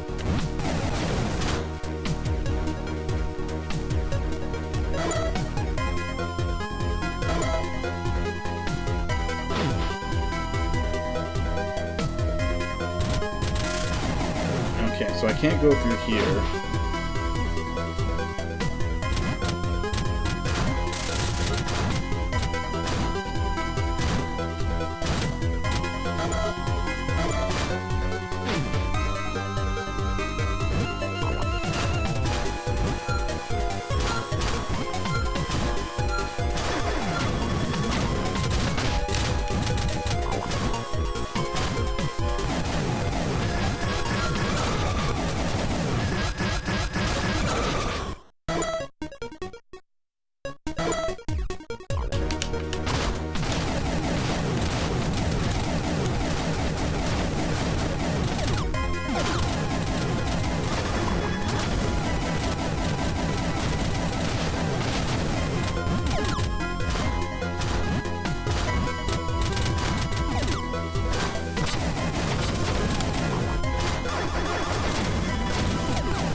It might be. I'd have to look for it. But either way, like I said, I also like having it there for when I'm, like, you know, going over the map, so I can be like, I'm gonna go here and try to, you know, I do like having it for stuff like that. I just need to make a more conscious decision to put it off screen when I'm done.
Still don't have whatever I need to activate those key things.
Ooh, life up.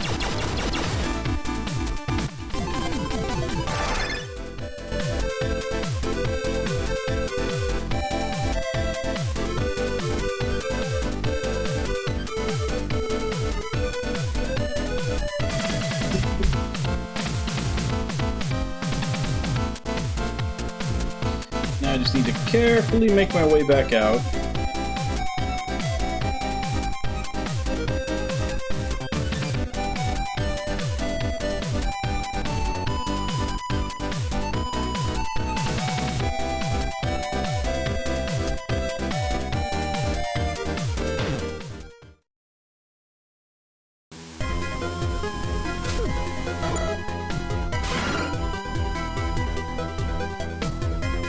So, like I said, I don't think I can get here yet, because that's probably to the next area, which means I probably need to beat the boss of the area to get something to go there. So, we have this left that'll have a mini-boss, and then just down through here.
How do I get over there?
Which way? Okay, it's coming from the left.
It's actually a fairly big little dungeon.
I'm fully powered up, so I don't suppose I need to explore all of this.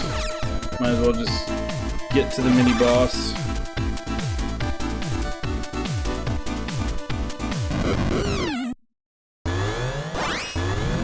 Spark Salamander.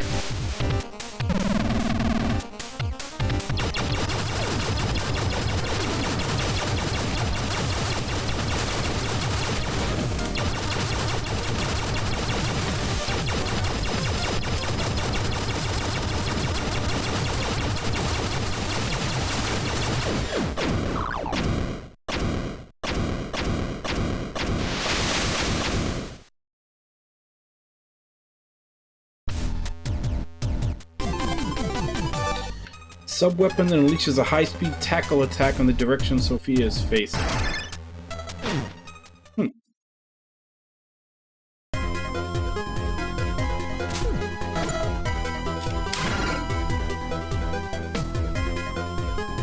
Alright, so nothing left but to go down and fight the boss of this area.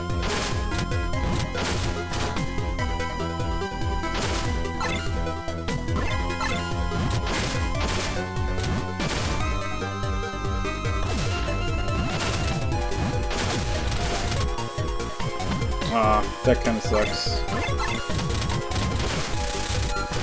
I was hoping maybe when it said faces that you had like 8 directional command over it. So like if I point my turret diagonally up or something, it would go in that direction, but it looks like it's literally just horizontal.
Got a huge mutant here. Use my imagination, but I can't help but think that it kind of looks like Fred. Ew, this thing is nasty. It's so slimy. Eve, I totally get what you're saying, but let's focus here. Alright, here we go.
give that a shot. Maybe that does a crap ton of damage to him. We just got it.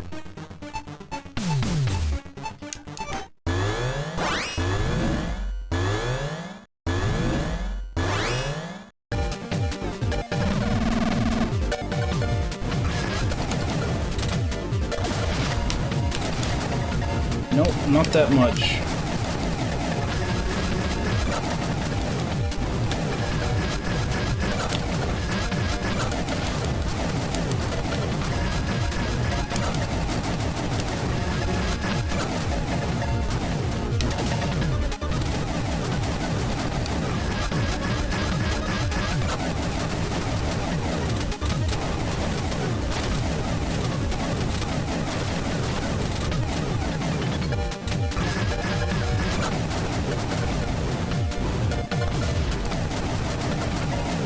It's actually better as a positioning tool than trying to do damage with it.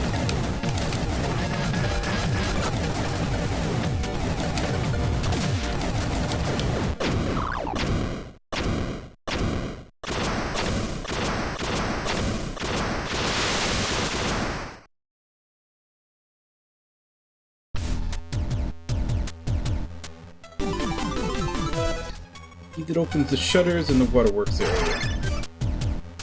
Looks like this is a security program that opens the shutters in the waterworks area. Right on. Looks like we'll be able to remove the security and pry open some more shutters. Yep, I'll install the security program in your blaster rifle. You don't even have to exit Sophia. Just get close to the shutters and you'll be able to crack the security. However, if Sophia can't get close to a lock, you'll have to access them on foot to get them open. Got it. Thank you. For all this, how are things going over in the glacier area? Hang on just a sec. Looks like there's even more of them now than there was before. Besides, Fred's signal still hasn't moved, but those mutants gathering. There's a chance they might be after something. Let's get over there as quickly as we can.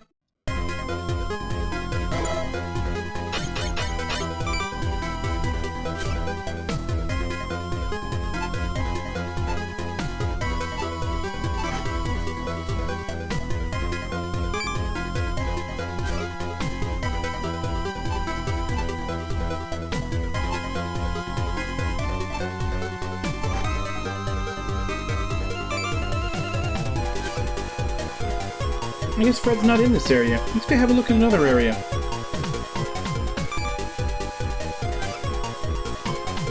Seems like Fred's in the glacier area.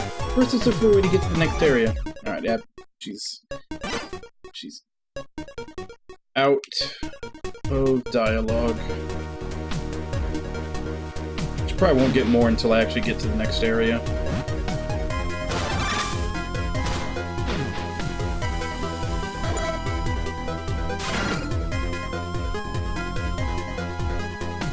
Yeah, so now we need to get over there. I think there was a shortcut with the key over here. So might as well head there.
Unlock that.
Wow, so do I really have to, like, jump off here and Hail Mary try to grab that ladder?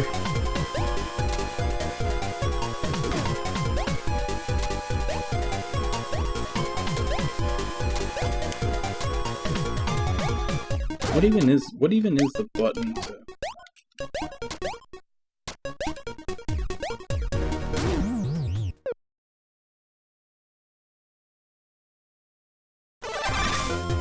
Wait, so he can die just from his maximum jump height?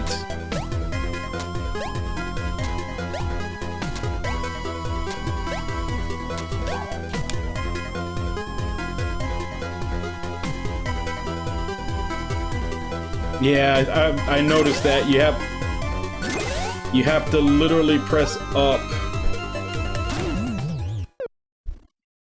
Like, you have to press up right as you touch the ladder. You can't hold it and have him auto-grab it.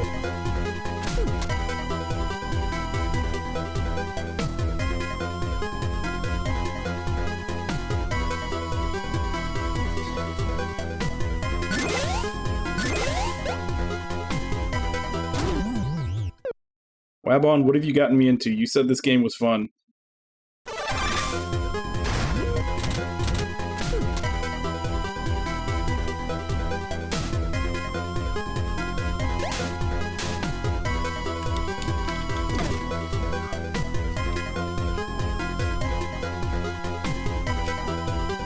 Any way I think you can jump out of the water and grab it from here? Nope.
Now let's do Cliff Jumper.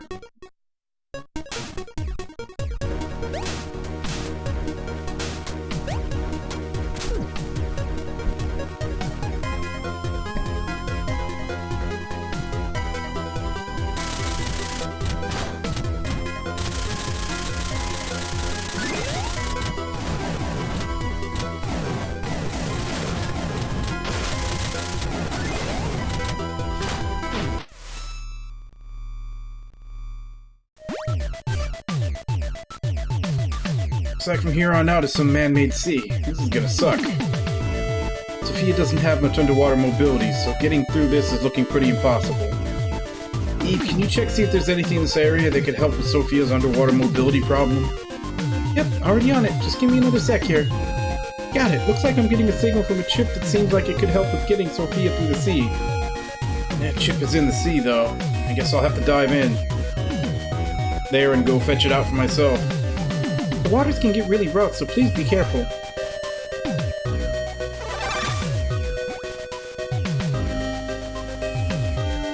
Well,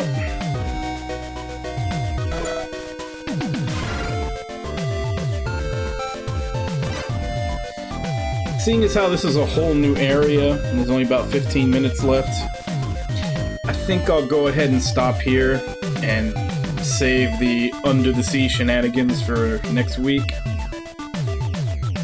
But we got through the first 4 areas. I don't know how many there are total.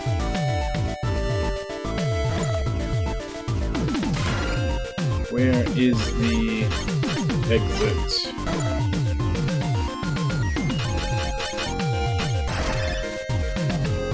Just in case.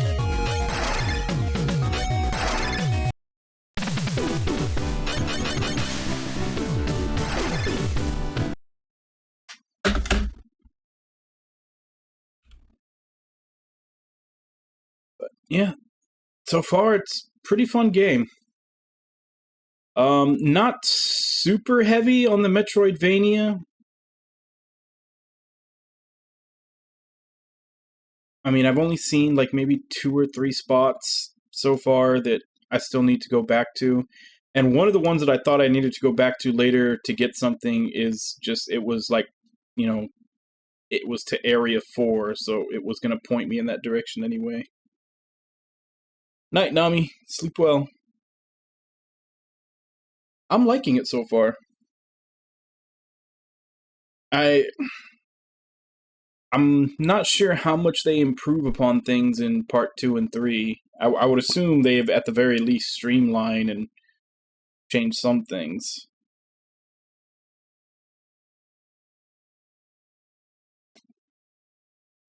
I don't know. I usually look for two different things. Like I'll do a search just for an image of the game, and that's usually what I make the like the chat background on these. Like I'll just look for an image of the game and then resize it to fit to make the chat background. And then I usually do a second search for like, you know, 1080p wallpaper, and that's what I usually put as the background for this, as well as, you know, usually the thumbnail for the VODs.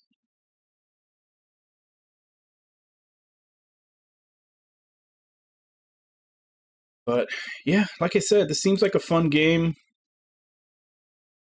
or a fun set of games for our Monday morning streams, at least till we get through them. Not anything like super skill dependent to where I'm going to have skill degradation like Fury, where I ended up having to skip a week, and then 2 weeks later when I jump back into it, I'm all thumbs. So it seems like, you know, it's a fun little light Metroidvania. So yeah, we can go through the trilogy. And then I guess whenever you said Gunvolt 3 releases in January or February, whenever the third Gunvolt game comes out, I'll probably do the trilogy of those two. And then I guess Luminous Avenger 1 and 2 some other time. I have Luminous Avenger 1 and Gunvolt 1 and 2. So, well, all the Inti Creates games will probably, be appearing on the Monday morning streams at some point. I think the only other one that they've done is the Curse of the Moon Bloodstained tie-ins, which I have the first one. I've played it a little bit off stream. I'm not sure if they did the second one, but I heard that the second one's not as good. But anyway, yeah, this was a lot of fun. It's I say it's light Metroidvania because it does seem to be a little bit more linear than your usual Metroidvania. Usually Metroidvanias you're going through, and every area you usually spot like 3 or 4 different places, like, okay, can't get to that yet, and then every time you get an upgrade, it's basically going back through everything, trying to find all the stuff that you couldn't get to before. Whereas this one seems to be a little more, you're doing them in order.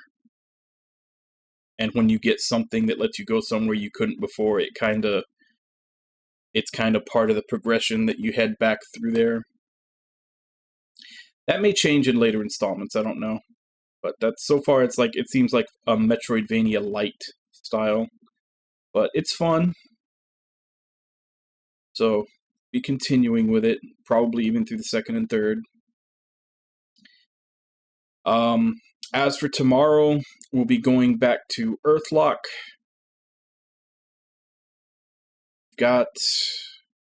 Actually, I think where we left off, we had quite a bit of side stuff. Because there were a bunch of treasure maps that I found that I needed to do. And then even the main story stuff seemed like it was kind of open-ended, because we need to collect all the elemental ingredients to make that spell before we can continue forward.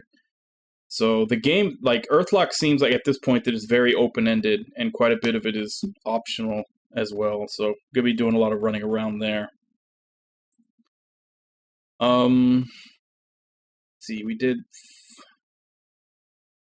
I think, given the estimates for how long the game takes, I think probably end of this week we'll be done with Earthlock.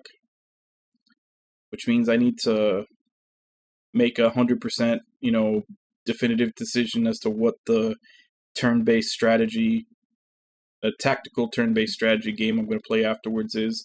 Although, like I said, I'm still very heavily leaning towards Eternal Poison, just for the fact that I've been wanting to play it for a long time and I've kept putting it off. There's also God Wars, just because I want to see. I want to see how those developers did it, since they're going to be making Relayer, and I'm looking forward to Relayer as well. Tears to Tierra is also in the mix, even though I know that one's mostly visual novel. That's by same guys who made Utawari Ramono. Devil Survivor 2 is in the mix, because that's the last 3DS SMT game that I haven't played. I played Devil Survivor 1, I played Soul Hackers, I played SMT4, SMT4 Apocalypse, and Strange Journey Redux. That's literally the only 3DS SMT game I haven't gotten to yet. I want to say there was one more. But right now, Eternal Poison is in the lead. I guess maybe halfway into this, maybe a couple of days before, when I know I'm about to finish Earthlock, I may actually let you guys vote in the Discord. There's which one you want to see, but at the same time, I'm pretty sure if I do that, Eternal Poison's not going to get voted for, and it'll just get pushed back again. I don't know. That's the one I'm leaning towards right now, but I may change my mind between now and then. But it's definitely going to be a tactical turn-based game, because I haven't played one of those in a while. But yeah, so Earthlock tomorrow, same time, 2 a.m. Central Standard Time. Check schedule below for what time that is in your area. The Blaster Master Zero games are going to be occupying the whatever Monday slot for the foreseeable future until we're done with all 3 of them. And whichever turn-based tactical game I decide to do after Earthlock. And once I start the turn-based tactical games, like day one, once I start it, the redemption will go up to pick the next game with channel points. So, yeah, that's the state of the stream as for right now. So I guess let me go ahead and give callouts, and then we can end for today. Wabon, Nami, Ragna, Kirby,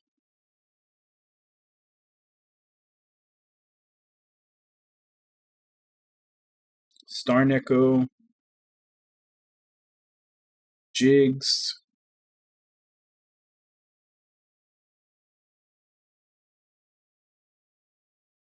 thank you all for coming in and chatting with me while I play. Thank you to anybody else who may have been lurking and watching. Thank you, Irby, for the resub.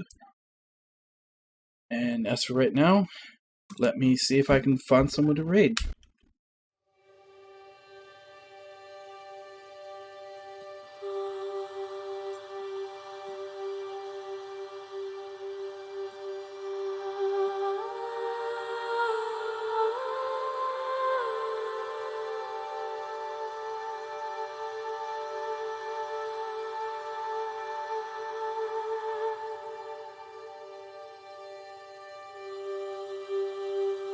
Actually, what am I even saying? This is an easy one. You told me earlier.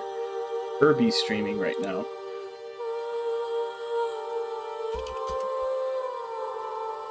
And he's streaming Tales of Arise, which I just finished last week.